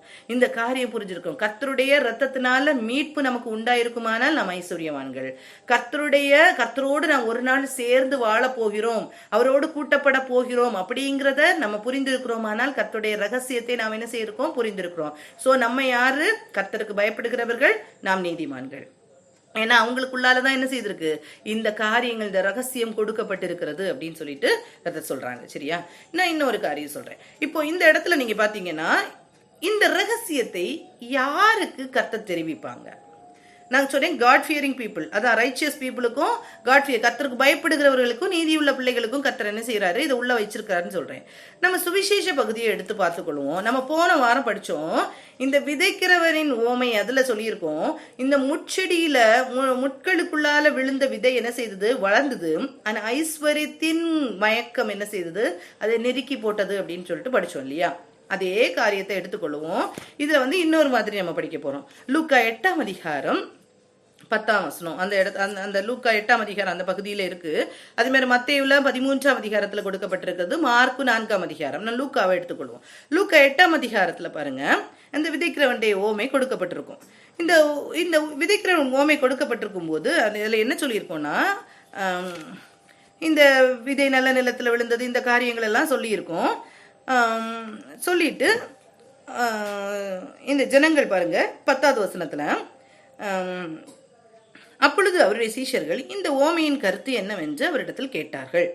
அதற்கு அவர், தேவனுடைய ராஜ்யத்தின் ரகசியங்களை அறியும்படி உங்களுக்கு அருளப்பட்டது, மற்றவர்களுக்கோ அவர்கள் கண்டும் காணாதவர்களாகவும் கேட்டும் உணர்ந்தாதவரும் இருக்கத்தக்கதாக அவைகள் ஓமைகளாக சொல்லப்படுகிறது. அந்த ஓமையின் கருத்தாவது அப்படின்னு சொல்லிட்டு ஆண்டவர் என்ன செய்யறாருன்னா சீஷர்களுக்கு அதை விளக்கி சொல்றாரு. இப்ப என்ன ஓமை சொல்றாரு அப்படின்னா, ஒரு விதைய போட்டா அது எப்படி முளைக்கும், எந்த இடத்துல போட்டா அது நல்லா முளைக்கும் அப்படிங்கிறத காரியத்தை தான் முதல்ல சொல்லி கொடுக்குறாரு. ஒரு ஓமையா சொல்லி கொடுக்குறாரு. இந்த ஓமையை கேட்ட அநேகர் என்ன செய்தாங்கன்னா கேட்டாங்க, கேட்டுட்டு என்ன செய்துட்டாங்க, அப்படியே போயிட்டாங்க, கேட்டுட்டு போயிட்டாங்க. ஆனா இந்த சீஷர்கள் என்ன கேக்குறாங்கன்னா, ஏன் ஆண்டவரே அவங்களுக்கு ஓமைகளா சொல்றீங்க, புரியலையே, இதை சொல்லித்தாங்க அப்படின்னு சொல்லிட்டு கேக்குறாங்க. அப்ப சொல்லி தரும்போது அதுல என்ன சொல்றாரு, அந்த விளக்கத்தை சொல்லி கொடுக்குறாரு. அவங்க ஒருவேளை மேபி கேட்டுட்டு போனவங்க என்ன நினைச்சிருப்பாங்க, ஒரு விதை விதைக்கணும்னா நம்ம இப்படி செய்யணும், இங்க எப்படி பண்ணக்கூடாது, இந்த இடத்துல போட்டா முளைக்காது, இந்த இடத்துல போட்டா முளைக்கும், இப்படின்னு ஒருவேளை அவங்க அறிந்து கொண்டு போயிருந்திருப்பாங்களா இருக்கும். ஆனா அந்த ஓமையின் கருத்தை கர்த்தர் சொல்லும் போது யாருக்கு சொல்றாருன்னா, சீஷர்களுக்கு சொல்றாரு. யாரு கேட்டாங்களோ அவங்களுக்கு கர்த்தர் சொல்றாரு. இதுதான் நம்மளும் என்ன செய்யணும், செய்ய வேண்டிய காரியம். அப்போ இது கேட்கும் போது இந்த சீஷர்கள் அதை கேட்டாங்க, அது இன்னைக்கு வரைக்கும் நமக்கு பிரயோஜனமா இருக்குது இல்லையா? இதே மாதிரி நம்ம வேதத்துல கொடுக்கப்பட்டுள்ள காரியங்களை நம்ம என்ன செய்யணும்னா கர்த்தர்கிட்ட கேட்கணும், அதோடைய விளக்கத்தை நாம் கர்த்தர் இடத்துல கேட்கணும். அதை கர்த்தர் இடத்துல நம்ம கேட்க கேட்க கேட்க கர்த்தர் அநேக ரகசியங்களை நமக்கு வெளிப்படுத்தி தருவாங்க. நம்ம இன்னைக்கு கற்றுக்கொள்கிறோம் இல்லையா, எத்தனையோ மெசேஜஸ் நம்ம கேட்கிறோம். ஒவ்வொருவரும் மெசேஜ் கொடுக்கும்போது கர்த்தரோடு இருந்து நாம் பெற்றுக்கொள்ளும் போது, ஒவ்வொருத்தரும் பெற்றுக்கொண்டு வரும்போது அந்த ஒரு காரியத்தை, ஒரு வசனமா இருக்கட்டும், இல்ல ஒரு பேசேஜா இருக்கட்டும், ஒரு பகுதி, ஒரு கதையா இருக்கட்டும், இன்னைக்குள்ள காரியங்களுக்கு கூட அதை ரிலேட் பண்ணி சொல்லும் போது அது கர்த்தர் எவ்வளவு அழகா அதை ரிலேட் பண்ணி கொடுப்பாங்க. இதெல்லாம் வெளிப்பாடுகள். இதெல்லாம் கர்த்தர்கிட்ட போயிருந்து இந்த வசனத்தின் ஆழம் என்ன, இது என்ன சொல்ல வர்றீங்க ஆண்டவரே அப்படின்னு கேட்கும்போது கர்த்தர் அழகா அதை வெளிப்படுத்தி கொடுப்பாரு. இந்த ரகசியம் அப்படின்னா என்ன? நம்ம நார்மலா பார்க்கும்போது ரகசியம் அப்படின்னா என்ன? யாருக்கு ரகசியம் சொல்லுவாங்க? யாருக்கு ரகசியம் சொல்லுவாங்க? நம்ம ஒரு ரகசியம் யாருக்குள்ளால நம்ம கன்வே பண்ணிப்போம்? பக்கத்துல நெருக்கமா இருக்கிறவங்களுக்கு தான் நம்ம என்ன செய்வோம், அந்த ரகசியத்தை சொல்லுவோம் இல்லையா? ரகசியம் அப்படின்னு சொல்றத மைக்கு போட்டு சொல்ற காரியம் அல்ல.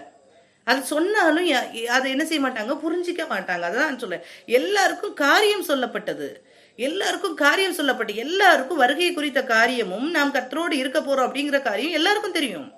ஆனா அது ரகசியம் யாருக்கு வெளிப்படும், அந்த ரகசியம் யாருக்கு சொல்லப்படும், அந்த ரகசியம் எப்படிப்பட்டது, அதுல நம்ம இன்னும் வளரணும்னா அதுல மேலோட்டமான காரியம் இல்ல, உள்ளான காரியம் என்னன்றத நாம் கர்த்தரோடு நெருங்கி நெருங்கி நெருங்கி போய் கேட்கும் போதுதான் நிறைய காரியங்களே கர்த்தர் நமக்கு என்ன செய்வாங்கன்னா வெளிப்படுத்தி தருவாங்க. நம்ம என்ன செய்யணும்னா கர்த்தர்கிட்ட கேட்கணும், அந்த வெளிப்பாடை நம்ம கர்த்தர்கிட்ட கேட்கணும். இந்த காரியம் எதுக்கு சொல்லப்பட்டிருக்கு, இந்த காரியம் எதுக்கு சொல்லப்பட்டிருக்கு அப்படின்னு நம்ம கேட்கும் போது கர்த்தர் என்ன செய்வாங்கன்னா நமக்கு ஒரு காரியங்களா கண்டிப்பா என்ன செய்வாங்க, வெளிப்படுத்தி தருவாங்க, நமக்கு சொல்லி தருவாங்க. நம்ம அதை திருப்பி திருப்பி வாசிக்கும் போது நமக்கு அந்த பொறுமை இல்லாம இருந்தோம்னா நம்ம என்ன செய்ய முடியாதுன்னா நம்ம கற்றுக்கொள்ள முடியாது. நமக்கு அந்த பொறுமை கண்டிப்பா வேணும், அந்த பொறுமை நமக்கு வேணும். ஒரு வசனத்தை நம்ம கற்றுக்கொள்ளும் போது அந்த வசனம் என்ன சொல்லுது, என்ன காரியம் சொல்லுது அப்படிங்கறத நம்ம என்ன செய்யணும்னா கண்டிப்பா நம்ம என்ன செய்யணும், கர்த்தர்கிட்ட கேட்கணும். இந்த வருகை குறித்த காரியமா இருக்கட்டும், இல்ல இந்த வாழ்க்கையில இந்த கொலோசியரை படிக்கும் போதும் சரிதான், கலாத்தியர் படிக்கும்போது எந்த இடத்துலயும் சொல்லியிருக்கும், இந்த பரலோக ராஜ்யத்துக்கு போகாம இருக்கிறதுக்கு தடையாக காரியங்கள் கலாத்தியர் 5ஆம் அதிகாரத்துல ஒரு 18 மாம்சத்தின் கிரியைகள் 17 கொடுக்கப்பட்டிருக்கும். இந்த காரியத்தை எல்லாம் நம்ம எப்படி மாற்றணும், இதெல்லாம் மாற்றணும் தான் போக முடியும் அப்படிங்கிறது நமக்கு தெரியும், வசனம் தெரியும். ஆனா எப்படி மாற்றணும்? நான் நேற்றுக்கு போன வாரம் சொன்னேன், கிறிஸ்தவ வாழ்க்கை அப்படிங்கிறது நம்முடைய ஜென்ம சுபாவம் மாறி கிறிஸ்துவின் சுபாவம் நமக்குள்ளால வெளிப்படணும் இல்லையா? அந்த கிறிஸ்துவின் சுபாவம் நமக்குள்ளால வெளிப்படுகிறது தான் என்னது, அந்த டிரான்ஸ்பர்மேஷன் தான் என்னது, கிறிஸ்தவ வாழ்க்கை. கர்த்தர் எப்படி மாற்றுகிறார், எப்படி அவருடைய வாழ்க்கை இருந்துச்சு அதே போல ஒரு மாற்றம் நமக்குள்ளால வரணும் அப்படிங்கிறது இருக்குது இல்லையா? இந்த ஒரு காரியம் நமக்குள்ளால என்ன செய்யணும், தெரியணும். இந்த ஒரு காரியத்துக்குள்ளால நம்ம என்ன செய்யணும்னா போகணும், கற்றுக்கொள்ளணும். கற்றுக்கொள்ளுகிறது ஈஸியான காரியமான்னு கேட்டா அது வாஞ்சை இருக்குமானால் அது ஈஸியா இருக்கும். கற்றுக்கொள்ளுகிற காரியம் வாஞ்சிய, நான் முதல்ல சொன்னேன்ல, எதுல வாஞ்சியா இருக்குதோ அந்த இடத்துக்கு நம்ம என்ன செய்வோம்னா அவ்வளவு முக்கியத்துவம் கொடுப்போம். எந்த டைம் கிடைச்சாலும் நம்ம அந்த சின்ன ஒரு காரியத்தை என்ன செய்திருவோம், செஞ்சிருவோம். அந்த வாஞ்சி நமக்குள்ளால என்ன செய்யணும், கண்டிப்பாக இருக்கணும். சரியா? இந்த ஒரு காரியத்தை நம்ம கற்றுக்கொள்வோம். இந்த ஒரு காரியம் இதை நம்ம கற்றுக்கொள்கிறோம். இந்த இடத்துல நான் ஒரு ரகசியத்தை நான் சொல்றேன் பாருங்க. யாக்கோபு 2ஆம் அதிகாரம் 5ஆம் வசனத்தை எடுத்துக்கொள்ளுங்க. நான் போன வாரம் இந்த வசனத்தை சொன்னேன். யாக்கோபு 2ஆம் அதிகாரம் 5ஆம் வசனம். இந்த யாக்கோபு 2ஆம் அதிகாரம் 5ஆம் வசனத்துல உள்ள ஒரு பார்ட்டை நான் என்ன செய்தேன், போன வாரம் சொன்னேன். இதுல என்ன சொன்னேன், என் பிரியமான சகோதரரே கேளுங்கள், தேவன் இவ்வுலகத்தின் தரித்திரரை விசுவாசத்தில் ஐஸ்வர்யவான்களாகவும் அப்படின்னு சொல்லியிருக்கு. அப்போ தரித்திரரை விசுவாசத்தில் ஐஸ்வர்யவான்கள், அது போன வாரம் நான் எக்ஸ்பிளைன் பண்ணேன். அடுத்த போர்ஷன் என்ன சொல்லியிருக்குன்னா, தம்மிடத்தில் அன்பு கூறுகிறவர்களுக்கு தாம் வாக்குத்தத்தம் பண்ணின ராஜ்யத்தை சுதந்திரிக்கிறவர்களாகவும் தெரிந்து கொள்ளவில்லையா? அப்படின்னா யாருக்கு அந்த நித்திய ஜீவன், யாருக்கு அந்த நித்திய ஜீவன் கொடுக்கப்படுகிறது அப்படின்னா கர்த்தரிடத்துல அன்பு கூறுகிறவர்களுக்கு. இதை யாக்கோபு திருப்பி திருப்பி எழுவாரு. அந்த 1ஆம் அதிகாரத்திலே அவர் சொல்லுவாரு, இந்த சோதிக்கப்படுகிற அந்த இடத்துல சொல்லுவார் பாருங்க. சோதிக்க 13ஆம் வசனம், யாக்கோபு 1ஆம் அதிகாரம் 12ஆம் வசனம். சோதனை செய்கிற மனுஷன் பாக்கியவான், அவன் உத்தமன் என்று விளங்கின பின்பு கர்த்தர் தம்மிடத்தில் அன்பு கூறுகிறவர்களுக்கு வாக்குத்தத்தம் பண்ணின ஜீவ கிரீடத்தை கொடுப்பான். அதே தான் இங்கேயும் சொல்லியிருக்கு. என் பிரியமான சகோதரரே கேளுங்கள் அப்படின்னு சொல்லிட்டு தம்மிடத்தில் அன்பு கூறுகிறவர்களுக்கு தாம் வாக்குத்தத்தம் பண்ணின ராஜ்யத்தை சுதந்திரிக்கிறவர்களாகவும் தெரிந்து கொள்ளவில்லையா? அப்ப கர்த்தரிடத்துல நாம் அன்பா இருக்கணும். இந்த அன்பு தான் என்ன சொன்னோம்னா பரிசுத்தமான அன்பு, எந்த எதிர்பார்ப்பும் இல்லாத ஒரு அன்பு. அந்த ஒரு அன்பு நாம் கர்த்தருக்குள்ளால நம்ம என்ன செய்யணும், வரணும். உண்மையிலே சொல்றேன், ஏதோ ஒரு காரியத்தை நாம் எதிர்பார்த்து கர்த்தர்கிட்ட நாம சேருவோமானால் ஒரு நாள் நாம் சோர்ந்து போக வேண்டிய ஒரு சூழ்நிலை வர வாய்ப்புகள் அதிகம் உண்டு. ஆனா நமக்கு என்ன நிச்சயம்? கர்த்தர் தான் எல்லாம் தரணும், அப்படிதானே? அந்த நிச்சயம் நமக்கு வேணும். கர்த்தர் தருவார் அப்படிங்கிற நிச்சயம் வேணும். நமக்கு தேவையானதை கர்த்தர் தருவார். நான் இப்படி இருக்கும்போது இந்த காரியத்தை கர்த்தர் செஞ்சா நான் செய்வேன், இது செஞ்சா நான் செய்வேன், இது சரியான காரியம் கிடையாது, இது சரியான அன்பு கிடையாது. இது செஞ்சா செய்வேன் அப்படி அல்ல. அப்படிப்பட்ட காரியம் சொல்லப்படவே இல்லை. நமக்காக கர்த்தர் ரத்தத்தை சிந்தி பிதாவானவர் தன்னுடைய குமாரனையே தந்திருப்பாரானால், ரோமர் 8:32 சொல்லியிருக்கோம், குமாரனை தன்னுடைய சொந்த குமாரனை தந்திருப்பாரானால் மற்றெல்லாவற்றையும் நமக்கு தராதிருப்பது எப்படி? கண்டிப்பா அவர் தருவாரு. அந்த நிச்சயம் நமக்குள்ளால வேணும். அதே நேரம் அவர்கிட்ட அன்பு கூறுகிற, ஆண்டவரே உங்ககிட்ட அன்பு செலுத்துகிற அந்த கிருபை எனக்கு தாங்க. அது ஒரு கிருபை. அந்த கிருபையை நம்ம என்ன செய்யணும், கேட்டு பெற்றுக்கொள்ளணும். அந்த கிருபை நமக்கு வேணும். நம்ம யோசிச்சு பார்க்கணும், நம்ம எதற்காக கர்த்தரை தேடி போகிறோம், எதற்காக போகிறோம் அப்படிங்கிறத நம்ம என்ன செய்யணும், யோசிச்சு பார்க்கணும். இதில் சொல்லியிருக்கோம், எபேசியர் 2:8 கூட சொல்லியிருப்பாங்களா, நீங்க மேன்மை பாராட்ட எந்த ஒரு காரியமும் இல்லை. நாம இப்ப கர்த்தருடைய பிள்ளைகளா இருக்கிறோம் அப்படின்னு சொல்லிட்டு மேன்மை பாராட்டுகிறதற்கு எந்த ஒரு காரியமும் என்ன செய்யல, நமக்கு சொல்லப்படல. எந்த ஒரு காரியமும் சொல்லப்படலை இல்லையா? ரோமர் 11ஆம் அதிகாரம் 25ஆம் வசனத்துல சொல்லியிருக்கோம். ரோமர் 11ஆம் அதிகாரம் 25ஆம் வசனம். நம்ம எரோபெயாமை பத்தி படிக்கும் போது இந்த காரியத்தை நம்ம படிச்சோம். எரோபெயாமை பத்தி படிக்கும்போது இந்த காரியத்தை படிச்சோம். என்ன அப்படின்னா, இதுலயும் ஒரு ரகசியம் சொல்லப்பட்டிருக்கிறது. எதுக்காக இந்த ரகசியம் சொல்லப்பட்டது அப்படின்னா, நாம் புறஜாதிகளா இருக்கிறோம், புறஜாதிகளுக்கு இவ்வளவு மேன்மைகளை கர்த்தர் தந்திருப்பாரானால் நாம் இஸ்ரவேலர்களை பார்த்து சிரிக்கிறதற்காகவோ அப்படிப்பட்ட காரியங்கள் செய்கிறதற்காகவோ அல்ல.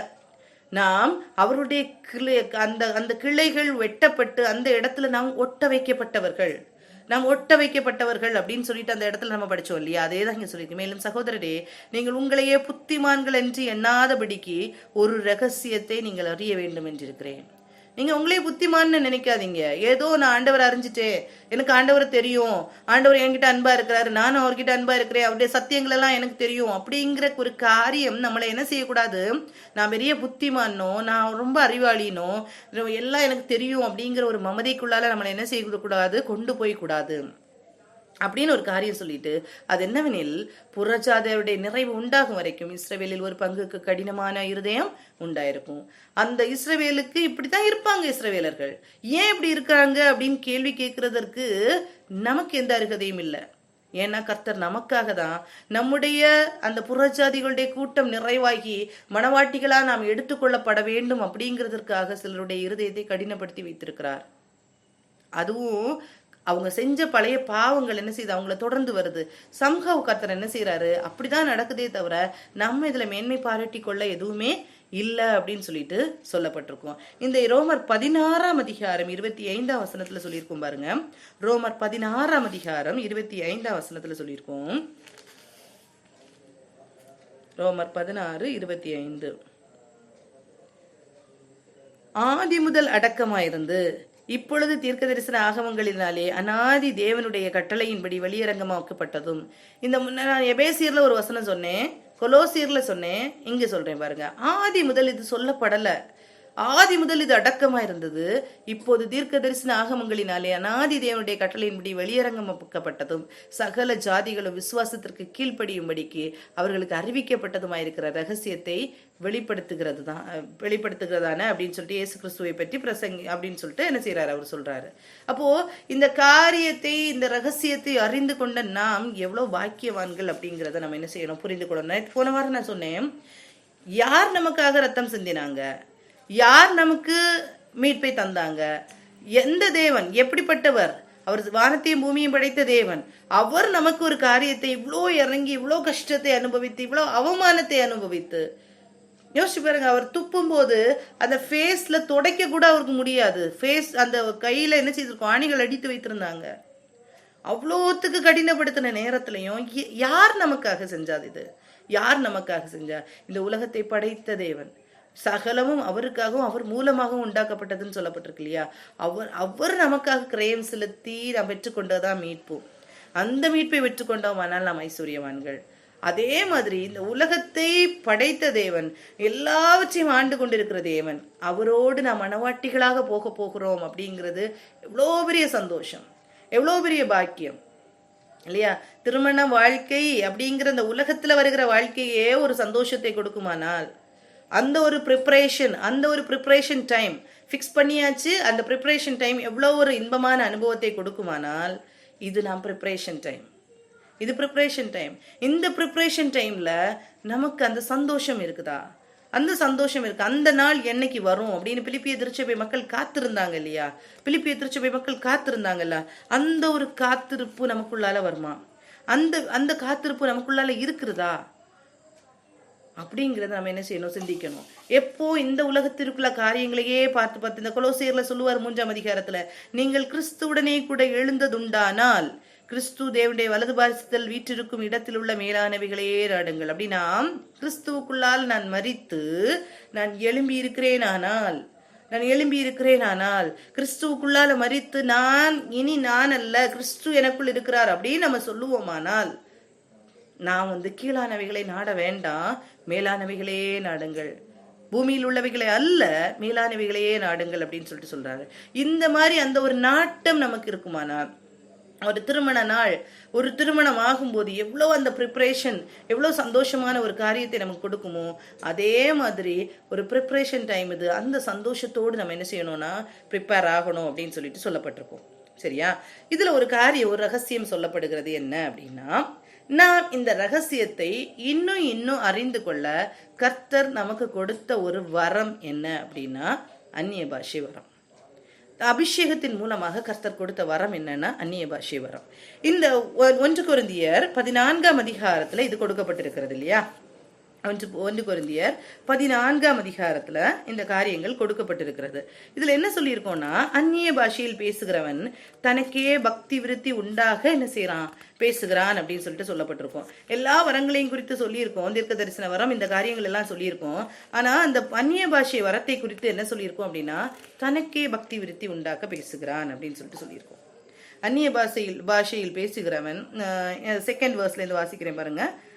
அன்பை நாடுங்கள், ஞான வரங்களை விரும்புங்கள், விசேஷமாய் தீர்க்க தரிசன வரத்தை விரும்புங்கள். ஏனெனில் அந்நிய பாஷையில் பேசுகிறவன் ஆவியினாலே ரகசியங்களை பேசினாலும் அவன் பேசுகிறதை ஒருவனும் அறியாதபடியினாலே அவன் மனுஷரிடத்தில் பேசாமல் தேவனிடத்தில் பேசுகிறான். சரியா? அவன் தேவனிடத்துல என்ன செய்யறான், பேசுகிறான் அப்படின்னு சொல்ற. அப்போ அந்நிய பாஷை பேசும்போது நம்ம அபிஷேகத்துக்குள்ளால இருந்து நம்ம அந்நிய பாஷைகளை பேசும்போது நமக்குள்ளால இருக்கிற ஆவியானவர் என்ன செய்யறாரு, கர்த்தர் பிதாவோடு என்ன செய்யறாரு, பேசுகிறார். ஏன்னா நாம் ஏற்றபடி வேண்டுதல் செய்கிற நம்ம என்ன செய்யல தெரியல அப்படின்னு சொல்லிட்டு சொல்லப்பட்டிருக்கோம்.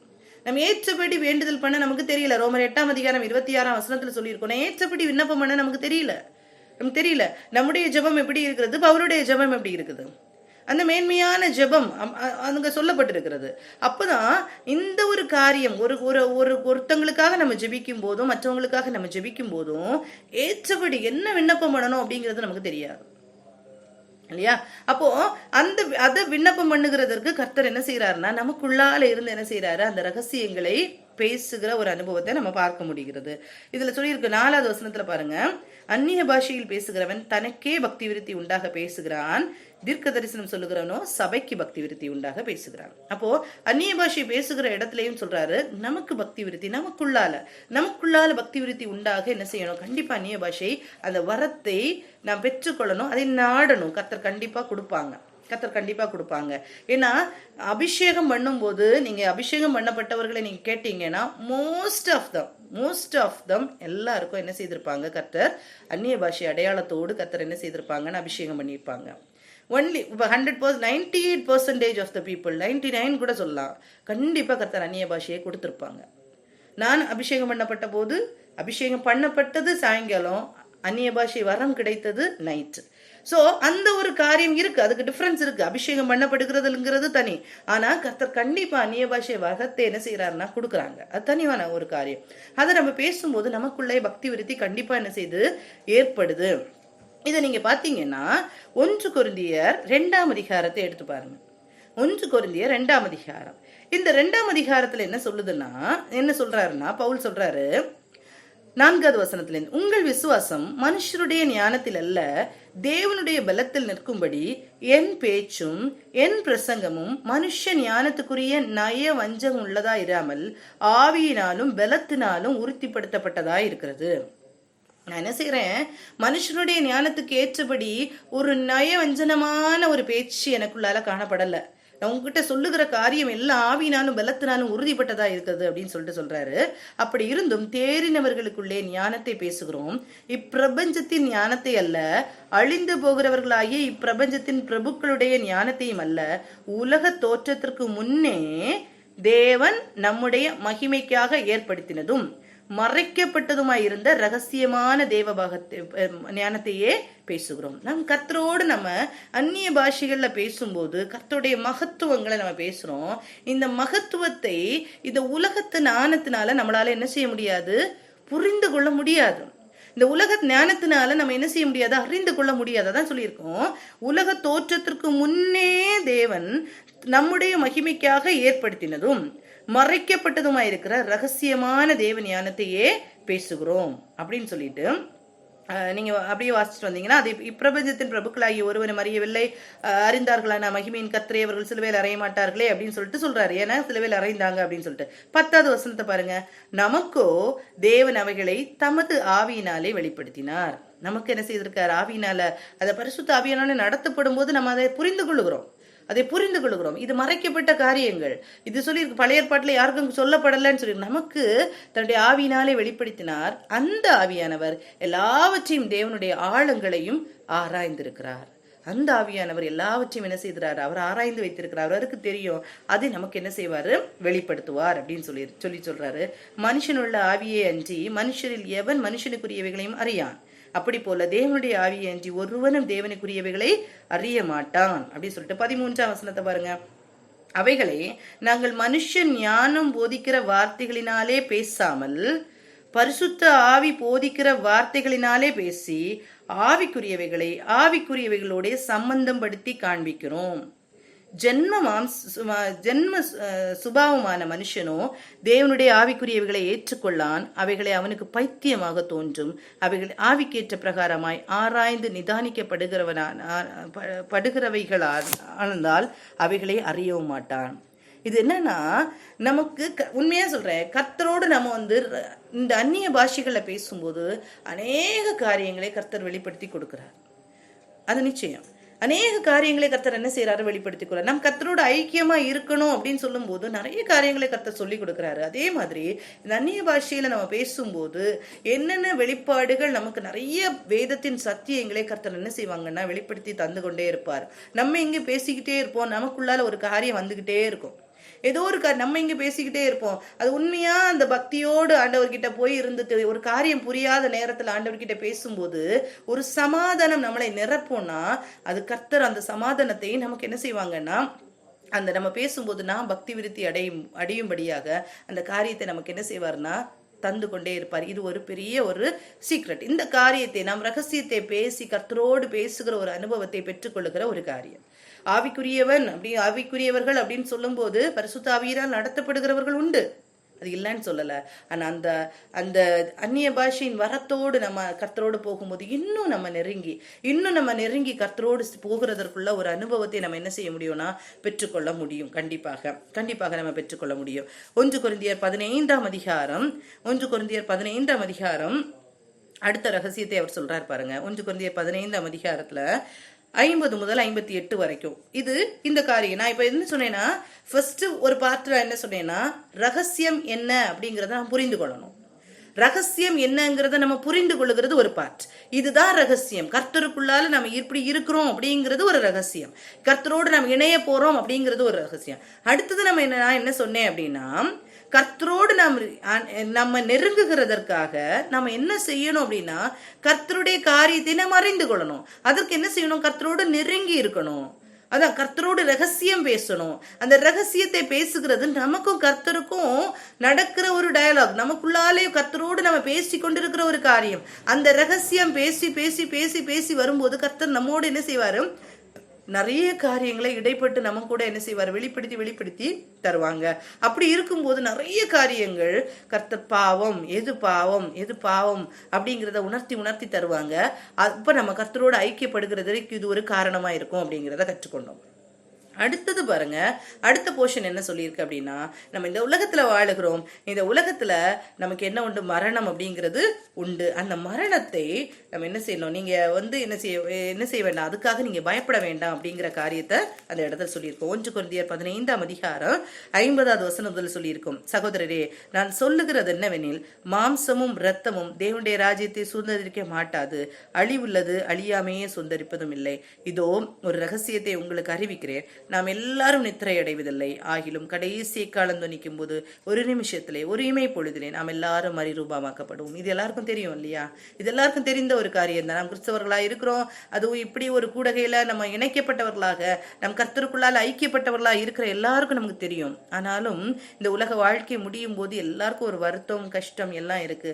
ஆனா உண்மையிலேயே பார்த்தீங்கன்னா ஸ்தேவானுடைய வாழ்க்கை முடியும் போதும் ஸ்தேவான் என்ன செய்தாரு? சந்தோஷமாக என்ன செய்தாரு? அவர் அந்த நெருக்கத்தின் மத்தியிலும் அவர் சந்தோஷமா சிரித்து வானத்தை பார்த்து சிரித்து கொண்டு இருக்கிறார். இயேசு என்ன செய்யறாரு? என்னை எழும்பி வரவேற்று கொண்டு நிற்கிறார் அப்படின்னு சொல்லிட்டு அந்த ஸ்தேவானால சிரிக்க முடிஞ்சிச்சு. பவுல நீங்க பாருங்க, அப்போஸ்தலர் நிருபத்தில் எழுதியிருக்கோம், அவர் தன்னுடைய காரியத்தை எல்லாம் முடித்து விட்டு வாடகை வீட்டு எடுத்துட்டு எப்படா நான் கர்த்தரோடு போவேன் அப்படின்னு சொல்லிட்டு என்ன செய்வார்? காத்து கொண்டிருப்பார். இப்படிப்பட்ட அனுபவங்கள் என்ன செய்யணும்னா நமக்குள்ளால வரணும். இப்படிப்பட்ட காரியங்கள் நமக்குள்ளால வரணும். நமக்கு எதை குறித்து நம்ம என்ன செய்யக்கூடாதுன்னா கவலைப்படக்கூடாது.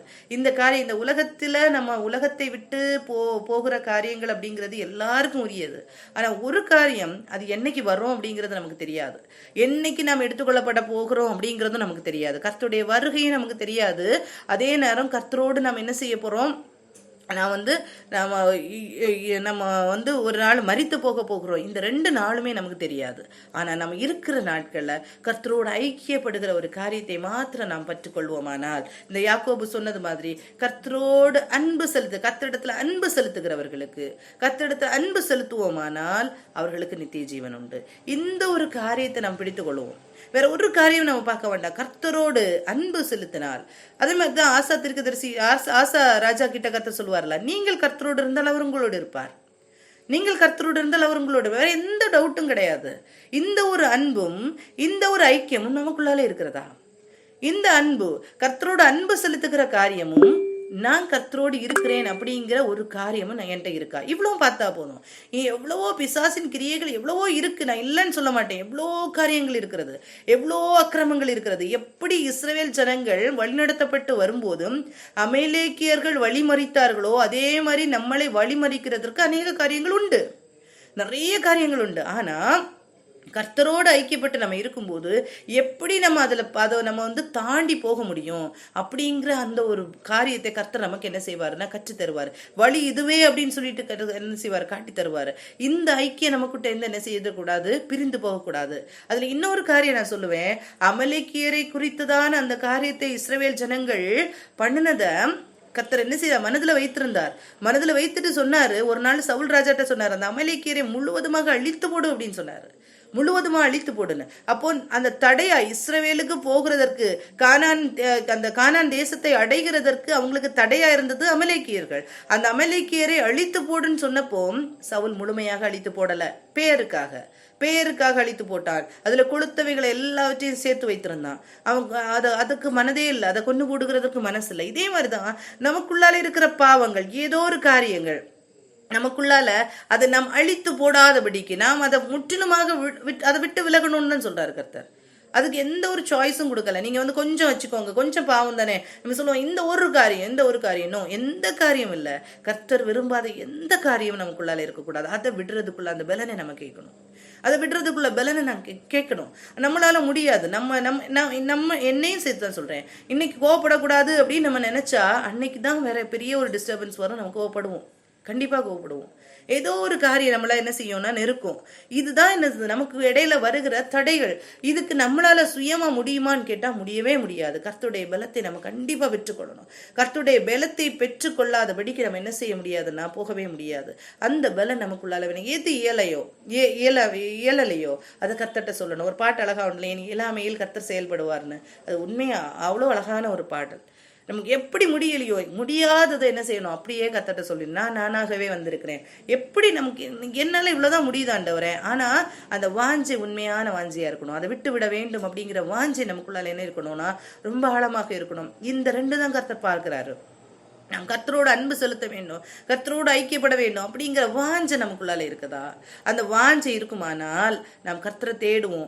ஐயோ ஏழையிலேயே என்னால முடியலையே ஆண்டவரே, என்னோட முடியலையே ஆண்டவரே அப்படின்னு கர்த்தர்ட்ட சொல்லுவோம். சொல்லும் போது கர்த்தர் என்ன செய்வாங்கன்னா கண்டிப்பா விளக்கி தருவார். ஏன்னா கர்த்தர் பலவீனமானவர்களை தான் கர்த்தர் எடுத்துக்கொள்கிறார். பலவீனமானவர்களை தான் கர்த்தர் எடுத்துக்கொள்கிறார்.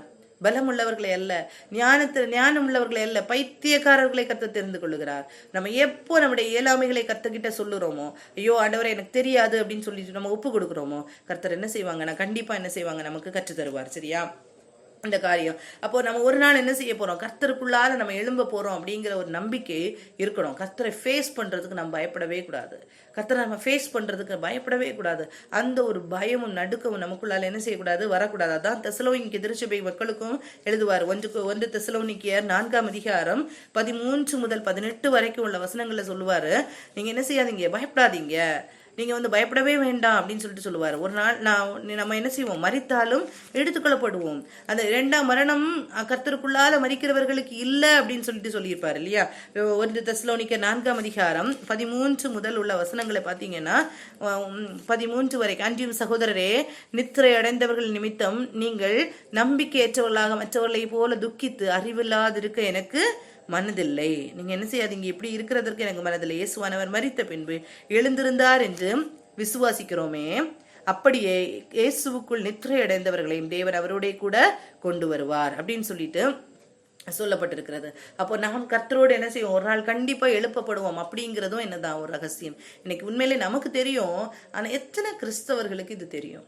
உண்மையிலே கேட்கிறேன், எத்தனை கிறிஸ்தவர்களுக்கு தெரியும்? உண்மையிலேயே நான் சொல்லுவேன், ஆனால் எனக்கு கர்த்தர் கொடுத்த பாரம் அதுதான். எத்தனை பேருக்கு தெரியும் இந்த காரியங்கள்? எனக்கு கர்த்தர் கொடுத்த, நான் ஃபர்ஸ்ட் நான் ஒரு ஆடியோ என்னுடைய பிரேயர் செல்ல இருக்கிற பிள்ளைகளுக்காக நான் வந்து ஸ்டார்ட் பண்ணேன். அது கர்த்தர் கொடுத்த பாரம் என்னன்னா, நம்ம ஜனங்களுக்காக ஜெபிக்கிறோம், ஐயோ இப்படி இருக்குதே அப்படின்னு சொல்றோமே, ஆனா ஃபர்ஸ்ட் கர்த்தர் என்ன சொன்னது, அந்த ஜனங்களுக்கு தெரியுமா, அவங்களோட டெஸ்டினி தெரியுமா? அவங்களுக்கு தெரிஞ்சிருந்தா அவங்க செய்ய மாட்டாங்கல்ல. அதான் ஒரு வசனம் சொல்லுதுல, ஓசியா 4:6 சொல்லியிருக்கலாம், என்னுடைய ஜனங்கள் அறிவில்லாமையினால் சங்காரமாகிறார்கள். நீ அறிவை வெறுத்தா, நீ வேதத்தை வெறுத்த, நான் உன் பிள்ளைகளை மறந்து விடுவேன். இதுதான் நடந்து கொண்டிருக்கிறது. ஆனா நான் வெறுத்து இருக்கிறோம், நான் இப்படிதான் இருக்கிறேன், இந்த நிலைமையில தான் இருக்கிறேன், ஆனா எனக்கு நித்தியமான ஒரு வாழ்க்கை உண்டு அப்படிங்கிறதும் எத்தனை பேருக்கு தெரியும்? உண்மையிலேயே அந்த அறிவு எத்தனை பேருக்கு இருக்கு? இதை சொல்லி கொடுத்தாதானே அவங்க வந்து ஐயோ நம்ம இப்படி போனோம்னா இப்படித்தான் இருக்கணும் அப்படிங்கிறது தெரியும். இது தெரியாம இன்னைக்கு எத்தனை ஜனங்கள் இருக்கிறாங்க தெரியுமா? இதை சொல்லி கொடுக்கறது நமக்கு கொடுக்கப்பட்டுள்ள ஒரு பெரிய காரியம். உண்மையில சொல்லுவேன், இதுதான் கர்த்தர் எனக்கு கொடுத்த பாரம். தெரியாதவங்களுக்கு அதை சொல்லி கொடுக்கணும். அதை நம்ம வந்து தெரிஞ்ச காரியத்தை, நமக்கு எல்லாம் தெரியும் அப்படிங்கிறத காமிக்கிறதற்கு அல்ல. தவறா ஒரு காரியம் என்ன செய்யக்கூடாது, மற்றவங்கள்ட்ட ப்ரொபகேட் ஆகக்கூடாது. நம்ம தெரிந்த காரியத்தை நம்ம என்ன செய்யணும், அதை புரிந்து கொள்ளுகிற விதத்துல அதை ஜெபத்தோடு தாழ்மையோடு நாம் சொல்லி கொடுப்போமானால் அது கண்டிப்பா நிச்சயமா மற்றவர்களுக்கு என்ன செய்யும்னா அது பிரயோஜனமா இருக்கும். இன்னைக்கு அறிவு இல்லாம எத்தனை பேர் நம்ம சொல்லுவோம், கிறிஸ்தவர்னு சொல்லி கொண்டு இருக்கிறோம், ஆனா கர்த்தரை எதிர்பார்த்து இந்த காரியம் செய்யல, இந்த காரியம் எனக்கு நடக்கல அப்படின்னு சொல்லிட்டு கர்த்தரை விட்டு விலகி போகிறவர்கள் எத்தனை பேர் இருக்கிறோம்? இந்த ரகசியம் பெரியது. கர்த்தரோடு நாம் ஐக்கியப்படுகிற அந்த ரகசியம் பெரியது. இந்த ரகசியம் உண்மையிலே தெரியலன்னா கண்டிப்பா ஏதோ ஒரு எதிர்பார்ப்போட நாம் கர்த்தரை தேடுவோம். அப்படி தேடுவோமானால் கண்டிப்பா பிசாசு அதுல ஒரு தடையை கொண்டு வருவான். கொண்டு வரும்போது நாம் சோர்ந்து போக நேரிடும். நம்முடைய இருதயத்தின் காரியங்கள் எல்லாவற்றையும் அறிந்திருக்கிற தேவன். ஆனா அவர் சொல்லியிருக்காரு, கர்த்தரிடத்தில் மனமகிழ்ச்சியாயிரு, அவர் உன் இருதயத்தின் வேண்டுதல்களை உனக்கு அருளி செய்வார். கர்த்தரிடத்துல மனமகிழ்ச்சியாயிருன்னு தான் சொல்லியிருக்காரு. கர்த்தரிடத்துல போய் அழுது கொண்டே இருன்னு அவர் சொல்லல. அண்ணாள் அழுதாள், அவருடைய பாரத்தை எல்லாம் சொல்லி அழுதுட்டு அதுக்கப்புறம் அவ துக்கமுமாக இருக்கவில்லை அப்படின்னு சொல்றாங்க. அப்ப நம்முடைய காரியம் எப்படி இருக்குது? நம்ம ஒரு காரியத்துக்காக அப்படியே கேட்டு கேட்டு கேட்டு கேட்டு கேட்டு கேட்டு இருக்கிறோமா? ஆண்டவர் செஞ்சாரு, சோ நான் ஆசீர்வதிக்கப்பட்டிருக்கிறேன் அப்படின்னு சொல்லிட்டு இன்னைக்கு இருக்கிறோமா? இல்ல, என்னதான் ஆனாலும் கர்த்தர் நடத்துகிற காரியம்தான் அப்படின்னு சொல்லிட்டு ஒரு டெஃபினிட் பிளான். அதான் சொல்றேன்ல, உலக தோற்றத்துக்கு முன்னாலேயே நம்ம அறிந்திருக்க. எரேமியா தீர்க்கதரிசிட்ட சொல்லுவார், எரேமியா அதுல சொல்லியிருப்பார், தாயின் கருவில் உருவாகும் முன்னேன். ஆனா இங்க சொல்றாரு, உலக தோற்றத்துக்கு முன்னாலேயே நான் உங்களை முன்குறித்து வைத்திருக்கிறேன்னா, நம்மளை குறித்த ஒரு பிளான் கர்த்தருக்கு உண்டு, நம்மளை குறித்த ஒரு திட்டம் கர்த்தருக்கு உண்டு. ஆனா நம்ம ஒரு பிளான் பண்ணிட்டு ஆண்டவரை இப்படி செய்யுங்க அப்படின்னு கேட்டா அவர் எப்படி செய்ய முடியும்?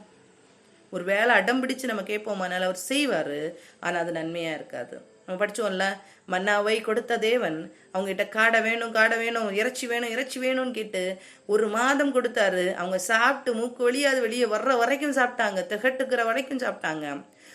அந்த பல்லுகளுக்கு இடையே இருக்கிறதை எடுத்து சாப்பிடுகிறதுக்கு முன்னாலே மடிந்து போனார்கள். இப்படிப்பட்ட ஆசீர்வாதம் நமக்கு வேணுமா? கர்த்தருடைய ரகசியம் அதுதான். உலக தோற்றத்துக்கு முன்னாயே நமக்கு ஒரு திட்டத்தை வைத்திருக்கிறார், நமக்கு ஒரு தீர்மானத்தை வைத்திருக்கிறார். அந்த திட்டத்துக்குள்ளால ஆண்டவரே என்ன கொண்டு போங்க, அந்த திட்டத்துக்குள்ளால என்ன நடத்துங்க. அதான் சொல்லுவோம், ஜெபம் அப்படிங்கிறது நான் கேட்டு நான் அதை பெற்றுக்கொண்டு நான் சாதிச்சிட்டேன் அப்படின்னு சொல்றது அல்ல ஜெபம். ஜெபம் நாம் கர்த்தருடைய திட்டத்துக்குள்ளால நம்மளை புகுத்துகிறது. அவருடைய திட்டத்தை நாம் புரிந்து கொள்ளுகிறது. அவருடைய திட்டத்தை புரிந்து கொண்டு சந்தோஷமா அவர்கிட்ட மனமகிழ்ச்சியோடு நம்ம இருக்கிறோம் இல்லையா? உண்மையா அவர்கிட்ட அன்பு செலுத்த முடியுதா? இதுதான் ரகசியம். இது இல்லாம இந்த ரகசியத்தை நாம் அறிந்து கொள்ளாதபடிக்கு, நான் கேட்டா ஒன்னும் கிடைக்கல, நான் செய்தேன் ஒன்னும் நம்ம கேட்கறது கர்த்தருடைய திட்டத்துக்கு அவருடைய சித்தத்துக்கு உட்பட்டு இருக்கிறதா? இந்த காரியத்தை எல்லாம் நம்ம மனதுல யோசிச்சு பாருங்க. நம்ம ஒரு காரியத்தையும் யோசிச்சு பாருங்க. அப்படி நம்ம என்ன செய்யணும், நான் சொல்லணும் அப்படிங்கிற காரியம் இருக்குது. இந்த காரியத்தை நம்ம என்ன செய்யணும், எபேசியர் 6ஆம் அதிகாரம் 19-20 அந்த ஒரு வசனத்தை நம்ம எடுத்துக்கொள்வோம். எபேசியர் 6ஆம் அதிகாரம் 19-20 அந்த வசனத்தை எடுத்துக்கொள்வோம். எபேசியர் 6:19. சுவிசேஷத்திற்காக பவுல் சொல்றாரு, சுவிசேஷத்திற்காக சங்கிலியினால் கட்டப்பட்டிருக்கிற ஸ்தானாதிபதியாகிய நான் அதை பற்றி பேச வேண்டியபடி தைரியமாய் பேசத்தக்கதாக. நான் தைரியமா பேசணும், அதை குறித்து நான் என்ன செய்யணும், தைரியமா பேசத்தக்கதாக நான் தைரியமா என் வாயை திறந்து சுவிசேஷத்தின் ரகசியத்தை அறிவிக்கிறதற்கு வாக்கு எனக்கு கொடுக்கும்படி எனக்காகவும் விண்ணப்பம் பண்ணுங்கள். பவுல் சொல்றாரு, எனக்காக ஜெபம் பண்ணுங்க. எதுக்காக? இந்த ரகசியத்தை நான் என்ன செய்யணும், தைரியமா என் வாயை திறந்து சொல்லணும் அப்படின்னு சொல்லிட்டு சொல்லுவாரு. சரியா? இந்த மாதிரி இந்த சுவிசேஷத்தை சொல்லுகிறவங்களுக்காக நம்ம ஜெபிக்க வேண்டிய கடமைப்பட்டு இருக்கிறோம். நாம எல்லார்கிட்டையும் சொல்ல முடியாது இல்லையா? அந்த பொறுப்புல கர்த்தர் வச்சிருக்கிறாருங்க, அவங்களுக்காக கண்டிப்பா ஜெபிக்கணும். அப்ப ஜெபிக்கும் போது அந்த தைரியத்தை கர்த்தர் கொடுப்பாரு. அந்த தைரியத்தை கொடுத்து என்ன செய்வாங்கன்னா, சத்தியத்தின்படி என்ன செய்வாங்க, சொல்லுவாங்க. அந்த ரகசியத்தை சொல்லுகிறதற்கு என்ன செய்யணும், எனக்காக நீங்க விண்ணப்பம் பண்ணுங்க அப்படின்னு சொல்லிட்டு சொல்றாரு. ஏன்னா அதை பவுல் வாழ்ந்த நாட்கள் நமக்கு தெரியும். எவ்வளவு கஷ்டப்படுத்தின நாட்கள், எவ்வளவு கொடுமைப்படுத்தின நாட்கள், எவ்வளவோ உபத்திரவத்தின் மத்தியில் அவர் அந்த ஊழியத்தை செய்துட்டு இருக்காரு. அவர் சொல்றாரு, ஆனாலும் நான் தைரியமாய் சொல்லணும், என் வாயை திறந்து சுவிசேஷின் ரகசியத்தை அறிவிக்கிறதற்கும் வாக்கு எனக்கு கொடுக்கப்படும்படி எனக்காக விண்ணப்பம் பண்ணுங்கள் அப்படின்னு சொல்லிட்டு சொல்லுவாரு. அதே மாதிரி பாருங்க, கொலோசையர் 4ஆம் அதிகாரம் 3-4 வசனத்தை பாருங்க. 2ஆம் வசனத்தை, இடைவிடாமல் ஜெபமுங்கள், சோத்திரத்துடன் ஜெபத்தில் விழித்திருங்கள், கிறிஸ்துவினுடைய ரகசியத்தின் நிமித்தம் கட்டப்பட்டிருக்கிற நான் அந்த ரகசியத்தை குறித்து பேச வேண்டிய பிரகாரமாய் பேசி அதை வெளிப்படுத்துவதற்கு திருவசனம் செல்லும்படியான வாசலை தேவன் திறந்தருளும்படி எங்களுக்காக வேண்டிக் கொள்ளுங்கள். அந்த காரியத்தை, கர்த்தருடைய ரகசியத்தை, இதுதான் ரகசியம் அப்படின்னு எபேசியர்ல தெளிவா சொல்லப்பட்டிருக்கு. நாம் ஒரு நாள் பூலோகத்தில் உள்ளவர்களும் பரலோகத்தில் உள்ளவர்களும் கூட்டி இணைக்கப்பட போகிறோம். அதுல அந்த இணைக்கப்படுகிறதற்கு நாம் என்னென்ன செய்யணும்?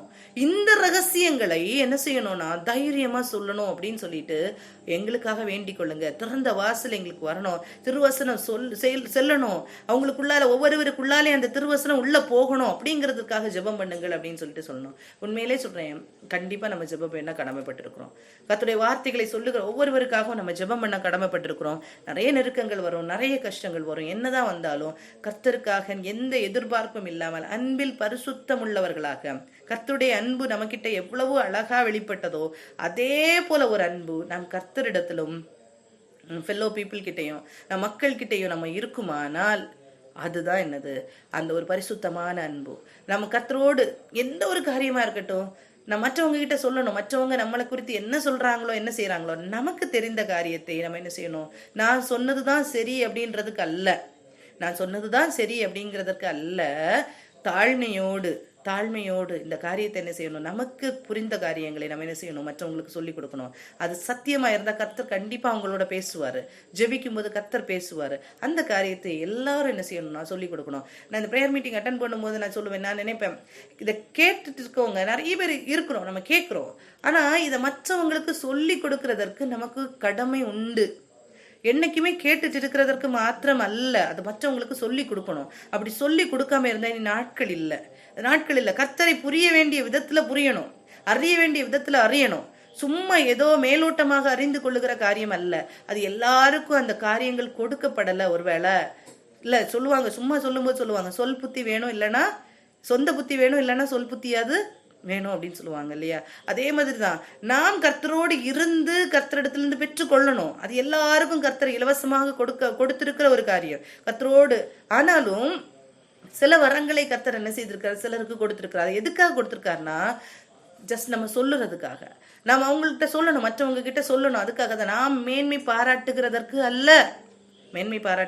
அல்ல, எப்பவுமே ஒரு காரியம் எனக்கு ஞாபகம் இருக்கும். என்னன்னா, மோசே 2வது வாட்டி ஜனங்கள் தண்ணி வேணும் அப்படின்னு கேட்டப்போ மோசே என்ன செய்தாருன்னா, அந்த கண்மலையை பார்த்து பேசு அப்படின்னு சொன்னப்ப அடிச்சிட்டாரு இல்லையா? அடிச்சிட்டாரு. தண்ணி வந்துதான்னு கேட்டா தண்ணி வந்துச்சு. அந்த அடிச்சதுனால அதை ஒரு காரணமாக வைத்து அவர் கானானுக்குள்ளால பிரவேசிக்கல, ஆனா ஜனங்கள் திருப்தியாக குடிச்சாங்க. அதே மாதிரிதான் கர்த்தருடைய வார்த்தையை கொடுக்கிறவர்கள், கர்த்தருடைய ரகசியங்களை எடுத்து கொடுக்கிறவங்க எல்லாருமே கர்த்தருக்குள்ளாலதான் இருக்கிறாங்களா அப்படின்னு சொல்லி இல்ல, அதை வாஞ்சியோடு கேட்க வர்றவங்களுக்கு திருப்தியை கர்த்தர் கொடுப்பாரு.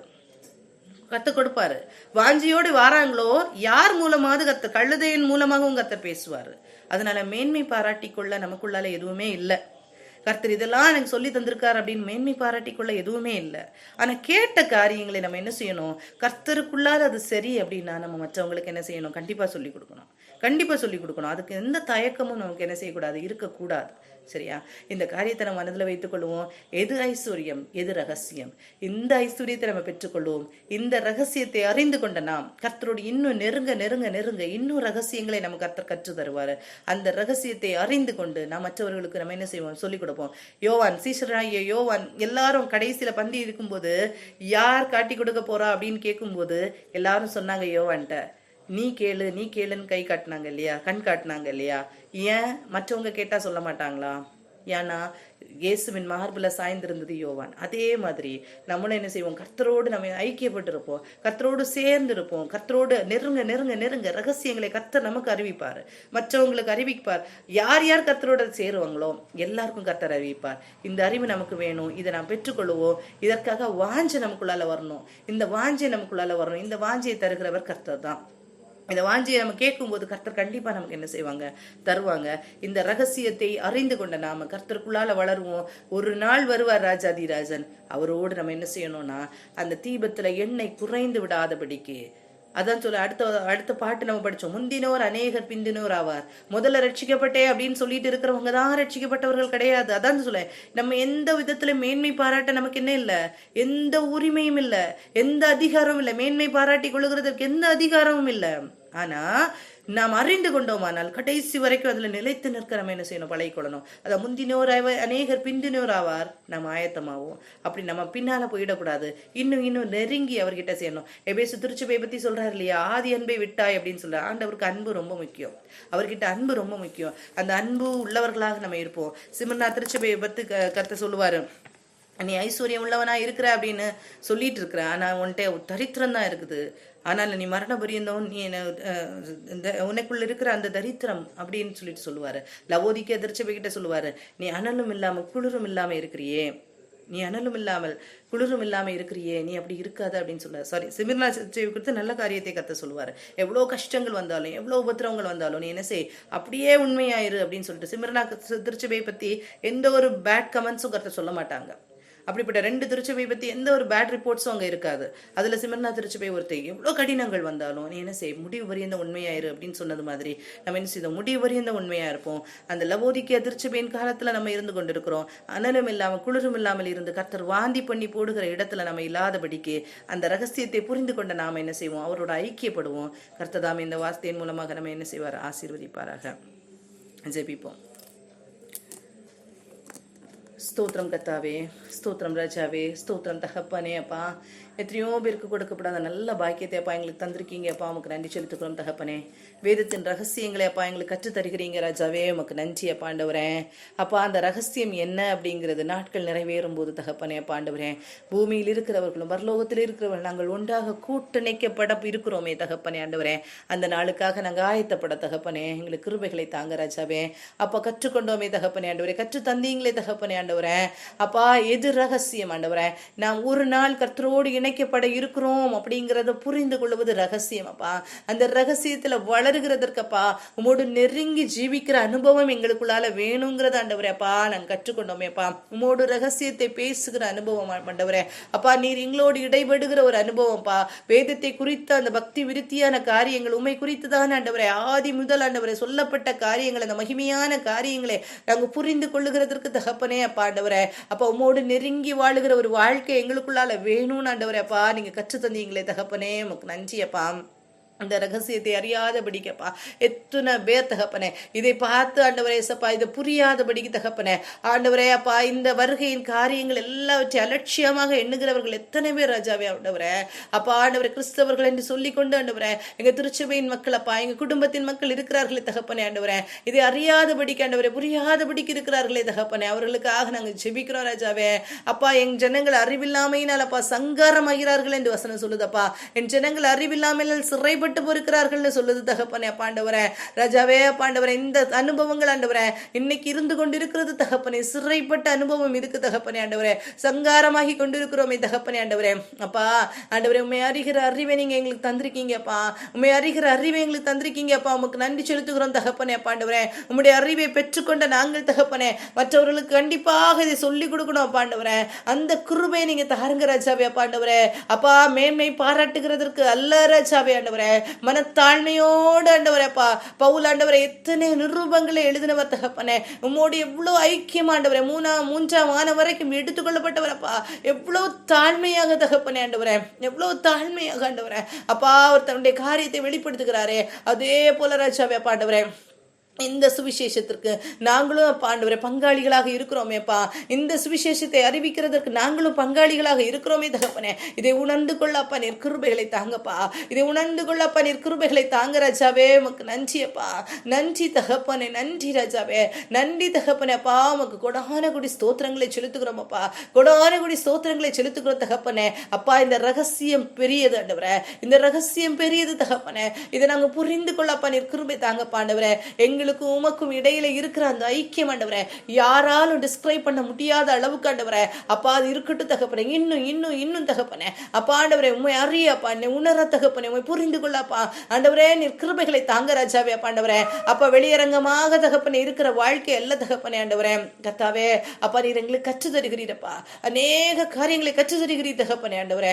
ஆனா அந்த ஸ்டாண்டர்ட்ல நிக்கிறதற்கு ஆண்டவரே அநேக நேரத்துல தவறி போகிறோம் தகப்பனே, அநேக நேரத்துல தவறி போகிறோம் தகப்பனே. பாண்டவரே உம்முடைய ஸ்டாண்டர்டை எங்களுக்கு சொல்லி தந்திருக்கீங்க தகப்பனே. ஆனா ராஜாவே அநேக நேரத்துல ஆண்டவரே தவறுகிறோம் ராஜாவே. பாண்டவரே கிருபையாக இறங்குவீராகப்பா, கிருபையாக இறங்குவீராக தகப்பனே, கிருபையாக இறங்குவீராக தகப்பனே. எங்களுக்கு எதிராக வருகிற அப்பா பாவங்கள் எல்லாவற்றையும் ஆண்டவரே நாங்கள் தள்ளிவிட்டு ஆண்டவரே பொறுமையோடு ஆண்டவரே உம்முடைய சமூகத்தில் நாங்கள் ஓடப்பா, உம்முடைய ஆண்டவரே சன்னிதானத்தில் நாங்கள் ஓடி ஆண்டவரே அப்பா அந்த வெற்றி வாகை ஆண்டவரே நாங்கள் சூடாப்பா நீங்க கிருபைகளை தர வேண்டுமா ஜெபிக்கிறோம் ஆண்டவரே. பொறுமையோடு ஓட கிருபை தாங்கப்பா, பொறுமையோடு ஓடணும் தகப்பனேப்பா. எங்களுக்கு நியமிக்கப்பட்ட பாதையில ஓடி ஆண்டவரே அப்பா நாங்கள் வெற்றியை பெற்றுக்கொள்ளணும் தகப்பனே.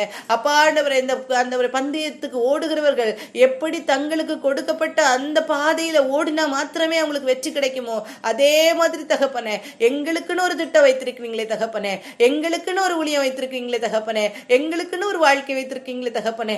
அந்த வாழ்க்கையில நாங்க ஓடப்பா எங்களுக்கு கிருபைகளை தாங்க ராஜாவே, எங்களுக்கு கிருபைகளை தாங்க தகப்பனேப்பா.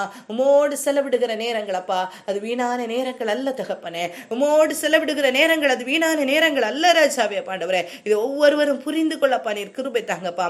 குடும்பத்தின் மக்களப்பா ஒவ்வொருவரும் புரிந்து கொள்ளட்டும் ராஜாவே. பாண்டவரே எத்தனை பேர் ஆண்டவரே அறியாதபடிக்கு இருக்கிறாங்க தகப்பனே. ஆண்டவரே அப்பா ஆண்டவரே ஐஸ்வர்யத்தை குறித்து நாங்கள் படிச்சோமே தகப்பனே.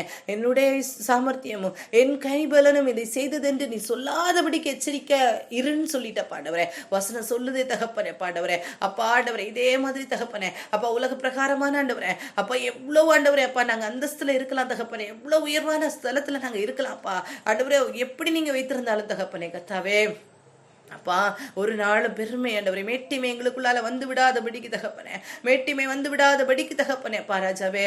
அப்பா கர்த்தாவே சப்பா நாங்க உமக்குள்ளால எங்களை அடக்கி கொள்ளப்பா, காத்துக்கொள்ளப்பா, உமக்குள்ளால எங்களை அடக்கி கொள்ளப்பா. நீ கிருபைகளை தாங்க ராஜாவே. அப்பா உங்களுடைய திட்டத்துக்குள்ள நாங்க இருக்க கிருபை தாங்க தகப்பனே. அப்பா இன்னைக்கு ஒரு குஷ்டரோகி தகப்பனே அப்பா ஆண்டவரே வந்து கேட்டாரேப்பா ஆண்டவரே அப்பா கடினமான சூழ்நிலையப்பா, கஷ்டமான சூழ்நிலையப்பா, அழிந்து போகிற சூழ்நிலை, எல்லாராலும் வெறுக்கப்பட்ட சூழ்நிலை, அந்த நேரத்திலும் கூடப்பா உம்மால் என்னை விடுவிக்க முடியும், ஆனாலும் உம்முடைய சித்தத்தின்படி ஆக கடவுதுன்னு கேட்டாரே தகப்பனே. உமக்கு சித்தமானால் எனக்கு சுத்தமாக்குங்கன்னு கேட்டாரே தகப்பனே. அதே போல ராஜாவே உம்முடைய சித்தத்துக்கு ஒப்பு கொடுத்து, உம்முடைய சித்தத்துக்கு ஒப்பு கொடுத்து நாங்க எப்போதும் செபிக்கப்பா நீர் கிருபை தாங்க தகப்பனே. உம்முடைய சித்தத்துக்கு ஒப்பு கொடுத்து செபிக்க கிருபை தாங்கப்பா, அதுவே எங்களுக்கு நன்மையாக முடியுமே தகப்பனே. அப்பா கர்த்தாவே உம்மை நோக்கி கர்த்தாவே கர்த்தாவே என்று சொல்லுகிறவர்கள் அல்ல, பிதாவின் சித்தத்தின்படி ஆண்டவரை செய்கிறவர்கள் மாத்திரமே பரலோக ராஜ்யத்தில் பிரவேசிக்க முடியும் என்று தெளிவாக வசனம் சொல்லுதே தகப்பனே. ஆண்டவரே இதை நாங்க புரிந்து கொண்டப்பா, இதை நாங்க அறிந்து கொண்டு தகப்பனே அப்ப நாங்க வாழுகிறதற்குள்ள கிருபைகளை தாங்க தகப்பனே.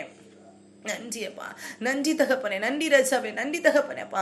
இந்த ரகசியம் பெரியதப்பா, இதை புரிய வைங்க ராஜாவேப்பா. நாங்க ஒரு நாளப்பா ஆண்டவரே மரித்து போனாலும் தகப்பனே, மரித்து போனாலும் தகப்பனே சப்பா உமோடு எழுந்திருப்போம் என்ற ஆண்டவரே அந்த நம்பிக்கையில மறிக்கப்பா நீர் கிருபை தாங்க பாண்டவரே.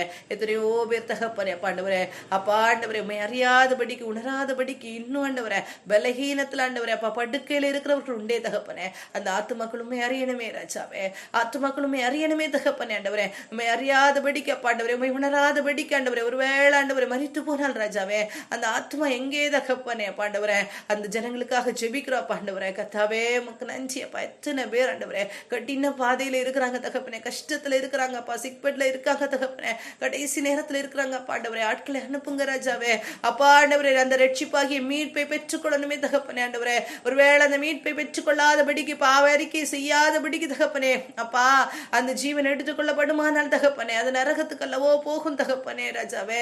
அப்பா அப்படிப்பட்ட சூழ்நிலையில இருக்கிற ஒவ்வொருவரையும் கரத்துல தருகிறோம்ப்பா ஆண்டவரே. பரலோகம் சந்தோஷப்படும் மடியாக தகப்பனே அப்பா இப்படிப்பட்ட கிருபைகள் கிடைக்கப்பா நீர் கிருபை தாங்க ராஜாவே. உமக்கு நன்றி அப்பா, நன்றி தகப்பனே, நன்றி தகப்பனே. உண்மை அறிந்து கொள்ளட்டும்ப்பா, ஒவ்வொரு இருதயம் உண்மை அறிந்து கொள்ளட்டும் பாண்டவரே. அந்த சூழ்நிலைகளை நீர் ஏற்படுத்தி கொடுப்பீராக தகப்பனே அப்பா. உமக்கு நன்றி நன்றி நன்றி தகப்பனே, நன்றி அப்பா, நன்றி அப்பா, நன்றி அப்பா, நன்றி தகப்பனே அப்பா. நீர் செய்யுங்க ராஜாவே, நன்றி அப்பா ஆண்டவரே. கடைசியாக தகப்பனே அப்பா பவுல் சொன்னது போல பாண்டவரே இந்த ரகசியத்தை வெளிப்படுத்தி சொல்லுகிறதற்கப்பா ஆண்டவரே எங்களுக்காக ஜெபித்துக் கொள்ளுங்கள் என்று சொன்னது போல பாண்டவரே ஒவ்வொரு ஊழியர்களுக்காகவும் நாங்கள் ஜெபிக்கிறோம் தகப்பனே அப்பா. உம்முடைய வார்த்தைகளை கொடுக்கிற ஒவ்வொரு பிள்ளைகளுக்காகவும் ஜெபிக்கிறோம் தகப்பனே ஆண்டவரே. உம்முடைய ரகசியத்தை உம்மிடத்திலிருந்து பெற்றுக்கொள்கிற ரகசியத்தை தகப்பனே மறைத்து வைக்காதபடிக்கு தகப்பனே ஆண்டவரே அப்பா அதை சொல்ல வேண்டிய விதத்தில் ஆண்டவரே சொல்லி கொடுக்கிறதுக்குள்ள அந்த தைரியத்தை ஆண்டவரே ஒவ்வொரு ஊழியக்காரர்களுக்கும் நீங்க கொடுங்க தகப்பனே ஆண்டவரே. அப்பா ஊழியர்கள் என்று ஆண்டவரே அப்பா அப்பா போர்வையில தகப்பனே ஆண்டவரே தங்களுக்காக ஆத்மாக்களை ஆட்களை சம்பாதித்து இருக்கிறவர்கள் தகப்பனே உணர்வடையட்டும் ராஜாவே ஆண்டவரே, உணர்வடையட்டும் தகப்பனே. உமக்காக ஆண்டவரே, உமக்காக ஆண்டவரே சப்பா ராஜ்யத்தை கட்டுகிறவர்களாக மாற்றுங்க தகப்பனே. உமக்காக ஊழியத்தை செய்கிறவர்களாக மாற்றுங்க தகப்பனே. உண்மையாக உமக்காக ஊழியம் செய்கிறவர்கள் உண்டே ராஜாவேப்பா. இன்னும் ரகசியத்தை வெளிப்படுத்தி கொடுங்கப்பா. இன்னும் பேசுங்க ராஜாவே, இன்னும் பேசுங்க ஆண்டவரே. கேட்க கேட்க கேட்க ஆண்டவரே அப்பா நீ ரகசியத்தை வெளிப்படுத்தி கொடுப்பீரே ராஜாவே. அப்பா நீர் ஆண்டவரே வாஞ்சை உள்ள இருதயத்தை கொடுப்பீராக தகப்பனே. ஆண்டவரே உண்மை பற்றி அறிந்து கொள்ளுகிற ஒரு வாஞ்சியை கொடுத்து தகப்பனே, உம்மிடத்திலிருந்து வெளிப்பாடுகளை பெற்றுக்கொண்டு ஆண்டவரே அப்பா ஆண்டவரே ஜனங்களுக்கு சொல்லுகிறதற்குள்ள கிருபைகளை நீர் கொடுப்பீராக தகப்பனே. அப்பா சத்தியத்தை சத்தியமாக சொல்லுகிறதற்குள்ள அந்த தேவ பலத்தை அப்பா நீர் கொடுக்க வேண்டுமாறு ஜெபிக்கிறோம் தகப்பனே. ஆண்டவரே உம்முடைய அபிஷேகத்தினால் நீங்க நிரப்பணும் தகப்பனே, உம்முடைய அபிஷேகத்தினால் நிரப்பணும் தகப்பனே. வாஞ்சி உள்ள ஆத்துமக்களுக்கு அப்பா நீர் ஆண்டவரை கொடுக்கிற தேவன் என்று சொல்லியிருக்கீங்களே தகப்பனே. ஆண்டவரே அப்பா கர்த்தாவே நீர் கர்த்தாவே இலவசமாய் கொடுக்கிற ஆண்டவரே இந்த காரியங்களை பெற்றுக்கொள்ளப்பா. நீர் கிருபை தாங்க தகப்பனே. உமக்கு நன்றியப்பா, நன்றி தகப்பனே, நன்றி தகப்பனே. அப்பா இதை பெற்றுக்கொண்டவர்களும் தகப்பனே மேன்மை பாராட்டுகிறதற்கு அல்ல ராஜாவே, உம்மிடத்தில் ஆண்டவரே ரகசியங்களை பேசவும் பக்தி விருத்தி உண்டாக்கவும் உண்மைக்கு மகிமைக்கு செலுத்தவும் தகப்பனே பாண்டவரை காணப்பட நீர் கிருபைகளை தாங்க ராஜாவே. பாண்டவரே எடுத்து ஒவ்வொருவரையும் பயன்படுத்துவீராக தகப்பனே. நாளையுடைய ஆராதனை உடைய கரத்துல தருகிறோம்ப்பா. ஒவ்வொரு திருச்சபையில நடக்கிற ஒவ்வொரு ஆராதனை நிகழ்வுகளையும் உடைய கரத்துல தருகிறோம் தகப்பனே. உம்முடைய நாம மகிமைப்படட்டும் அப்பா, உம்முடைய நாம மகிமைப்படட்டும் தகப்பனே. அப்பா ராஜாவே வந்து வருகிறவர்கள் தகப்பனே அப்பா உம்மை அறிந்து கொள்ள உம்மை புரிந்து கொள்ள உம்முடைய சத்தியத்தை ஆண்டவரை கேட்டு ஆண்டவரே அப்பா ஆண்டவரே உம்மை புரிந்து கொள்ளுகிறவர்களாக சொல்ல திருவை தாங்கப்பா. சத்தியத்தை கேட்கும் போது இருதய கதவுகளை பூட்டி வைக்காதபடிக்கு ஆண்டவரே அப்பா ஆண்டவரே ஒரு திறந்த இருதயத்தை கொடுப்பீராக ஆண்டவரே, ஒரு திறந்த இருதயத்தை கொடுப்பீராக ஆண்டவரே. அப்பா அப்பா ஆண்டவர் தெளிவான சத்தியங்களை கேட்டுக்கொள்ள ஆண்டவரே, தெளிவான சத்தியத்தின் மூலமாக தகப்பனே தங்களுடைய வாழ்க்கையில மாற்றங்களை காட்ட, கிரியையில மாற்றங்களை காட்ட தகப்பனே நீர் கிருபைகளை தர வேண்டுமாறு ஜெபிக்கிறோம் தகப்பனே. உம்மிடத்துல அன்பு ஆண்டவரே வரணும் தகப்பனே, உம்முடைய அன்பு வரணும் தகப்பனே. ஆண்டவரே அந்த அன்பை குறித்த காரியம் ஆண்டவரே பாப்பா பரலோக ராஜ்யத்துக்கு அது வழி சேர்க்குதே தகப்பனே. உம்மிடத்துல அன்பா இருந்தா தகப்பனே அது பரலோகத்துல இடம் உண்டுன்னு வசனம் சொல்லுதே தகப்பனே. இந்த ரகசியத்தை புரிந்து கொள்ளட்டோப்பா, இதை புரிந்து கொள்ளட்டும் தகப்பனே. எப்பொழுதும் அழுது கொண்டு இருப்போம், ஆனால் அப்பா ஆண்டவரே ஏதோ இடத்திலிருந்து பெற்றுக்கொள்கிறோம் என்பது அல்ல ராஜாவே. அப்பா ஆண்டவரே கர்த்தாவே திட்டமும் தெளிவுமாக நீர் சொல்லுகிறீரப்பா. உம்மிடத்துல அன்பு செலுத்துகிறவர்களுக்கு நித்திய ஜீவன் உண்டு தகப்பனே. அப்பா ஆண்டவரே நித்திய ஜீவன் உண்டுன்னு சொல்லியிருக்கீங்க தகப்பனே. அப்பா ஆண்டவரே உம்மிடத்துல அன்பு செலுத்த நீர் எதிர்பார்க்கிற அன்பை நாங்களும் கொடுக்கப்பா. நீர் கிருபைகளை தாங்கப்பா. எங்கள்ட்ட இவ்வளவோ குறைவுகளப்பா, ஆனாலும் என் தேவன் அப்பா ஆண்டவரே நீர் மன்னித்து மன்னித்து ஆண்டவரே அப்பா தராசுல வைக்கப்பட்டால் ஆண்டவரே நாங்க எல்லாரும் நிர்மூலமாகி போவோம் தகப்பனே. அப்பா உம்முடைய நியாயத்துக்கு முன்பாக நாங்க வைக்கப்படும் போது நிர்மூலமாகி போவோம் தகப்பனே. இல்ல ராஜாவே எங்களுடைய நியாயத்தினால அல்லப்பா, உம்முடைய நீதினால உம்முடைய ரட்சிப்பின் வஸ்திரம் எங்களுக்கு கொடுக்கப்பட்டதுனால உம்முடைய வசனத்தினால நாங்க நீதிமான்களாக பட்டிருக்கிறோம் என்று ஆண்டவரே அந்த நம்பிக்கையில நாங்க வந்து நிற்கிறோம் தகப்பனே. ஆண்டவரே கிருபையாக ஏற்றுக்கொள்வீராக, கிருபையாக ஏற்றுக்கொள்வீராக தகப்பனே. அதை முற்றிலுமாக தாழ்த்தி உடைய சமூகத்தில் தருகிறோம்ப்பா. குறைகள் உண்டு குற்றங்கள் உண்டு தகப்பனே, எல்லாரையும் மன்னித்தப்பா. உம்முடைய திட்டத்துக்குள்ளால் எங்களை கொண்டு வந்துருங்க தகப்பனே. சப்பா ஜெபியத்தின் மூலமாக ஆண்டவரே உம்முடைய திட்டத்தை நாங்கள் புரிந்து கொள்ள, உம்முடைய திட்டத்தை உம்முடைய தீர்மானத்தை நாங்கள் புரிந்து கொள்ளப்பா. நீர் கிருபைகளை தர வேண்டுமாறு ஜெபிக்கிறோப்பா. எங்களை தாழ்த்துகிறோம், ஒப்பு கொடுக்குறோம். கலந்து கொண்ட ஒவ்வொருவரையும் உடைய கரத்தில் தருகிறோப்பா. என்னென்ன தேவைகள் அப்பா உங்களுக்கு இருந்தாலும் தகப்பனே அப்பா ஏற்ற நேரத்தில் தகப்பனே நீர் கொடுக்கிற தேவன் தகப்பனே. நீர் ஆண்டவரை ஏற்ற நேரத்தில் ஆண்டவரை எல்லாவற்றையும் செய்து கொடுக்கிற தேவன் தகப்பனே. அப்பா உண்மையே நம்பி உண்மையே சார்ந்து உம்மிடத்தில் ஆண்டவரை சந்தோஷத்தோடு காணப்படப்பா. நீர் கிருபைகளை தர வேண்டுமாறு ஜெபிக்கிறப்பா. உம்மிடத்துல மன மகிழ்ச்சியே இருக்கப்பா. நீர் கிருபைகளை தர வேண்டுமாறு ஜெபிக்கிறப்பா. எங்களை தாழ்த்துக்கிறோம், ஒப்பு கொடுக்கிறோம். குறைகள் குற்றங்கள் எல்லாவற்றையும் மன்னிங்க. இப்ப இயேசுவின் ஜெபத்தை ஏற்றுக்கொள்ள நல்ல பிதாவே, ஆமேன். எல்லாரும் சேர்ந்து சொல்லலாம். என் ஆத்துமாவே கர்த்தரை ஸ்தோத்திரே, என் முழு உடமையோட பரிசுத்த நாமத்தை ஸ்தோத்திரே. என் ஆத்துமாவே கர்த்தரை ஸ்தோத்திரே, கர்த்தர் செய்த சகல உபகாரங்களை மறவாதே. ஆமேன். இந்த நாளில் நாம் ரகசியத்தை கற்றுக்கொண்டோம். அதுல மேன்மையான காரியம் என்னன்னா, ஆதி முதல் இது சொல்லப்படவில்லை, இது மறைக்கப்பட்ட காரியங்கள். அநேக காரியங்கள் மறைக்கப்பட்டது. ஆனால் புறஜாதிகளுக்காக கர்த்தர் கொடுத்திருக்கிறாரு. இந்த புறஜாதிகளுக்காக கர்த்தர் கொடுத்திருக்கிறாரே, இந்த காரியத்தை நாம் உணர்ந்தவர்களாக கர்த்தர் எதற்காக நமக்காக இந்த உலகத்துல வந்தார். கர்த்தருக்கு நமக்கு ஆசீர்வாதங்களை கொடுக்கிறதோ, நம்மளை ஒரு அந்தஸ்துல வைக்கிறதோ இதெல்லாம் பெரிய காரியமே அல்ல. ஆனா ஒரு மனிதருடைய இருதயம் மாறி வர வேண்டுமானால் கர்த்தர் காத்திருக்கிறார். ஏன் தெரியுமா? கர்த்தர் யாரையுமே கம்பல் பண்ணுகிற தேவன் அல்ல, அவர் காத்திருக்கிற தேவன்.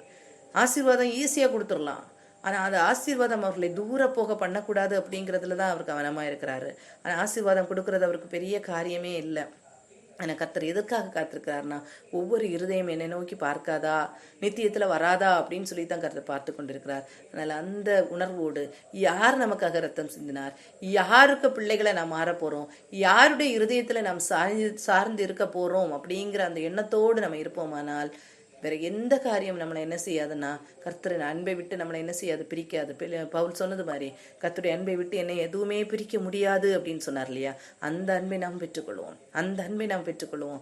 அந்த அன்பு தான் நம்மளை பரலோகத்தில் கொண்டு சேர்க்கும். 2 வசனங்கள் நம்ம பார்த்தோம். அந்த அன்பு தான் கொண்டு சேர்க்கும். எந்த சோதனை வந்தாலும் அதை தாண்டி கர்த்தரிடத்தில் அன்பு செலுத்த முடியுதா, அதுதான் பரலோக ராஜ்யத்தில் நம்மளை கொண்டு சேர்க்கும். சரியா? இப்படிப்பட்ட அன்புக்குள்ளால நம்ம வளருவோம். இந்த வாரம் முழுவதும் நம்ம அவருடைய அன்பை சிந்திப்போம். அந்த ரகசியத்துக்குள்ளால அந்த கர்த்தரோடு இணைக்கப்படுகிற ஒரு அனுபவத்தை நாமும் பெற்றுக்கொள்வோம். கர்த்தருக்குள்ளால சந்தோஷமாக நம்ம காணப்படுவோம். கர்த்தர் தாமே இந்த வார்த்தையின் மூலமாக நம்மை ஆசீர்வதிப்பாராக. ஆமேன்.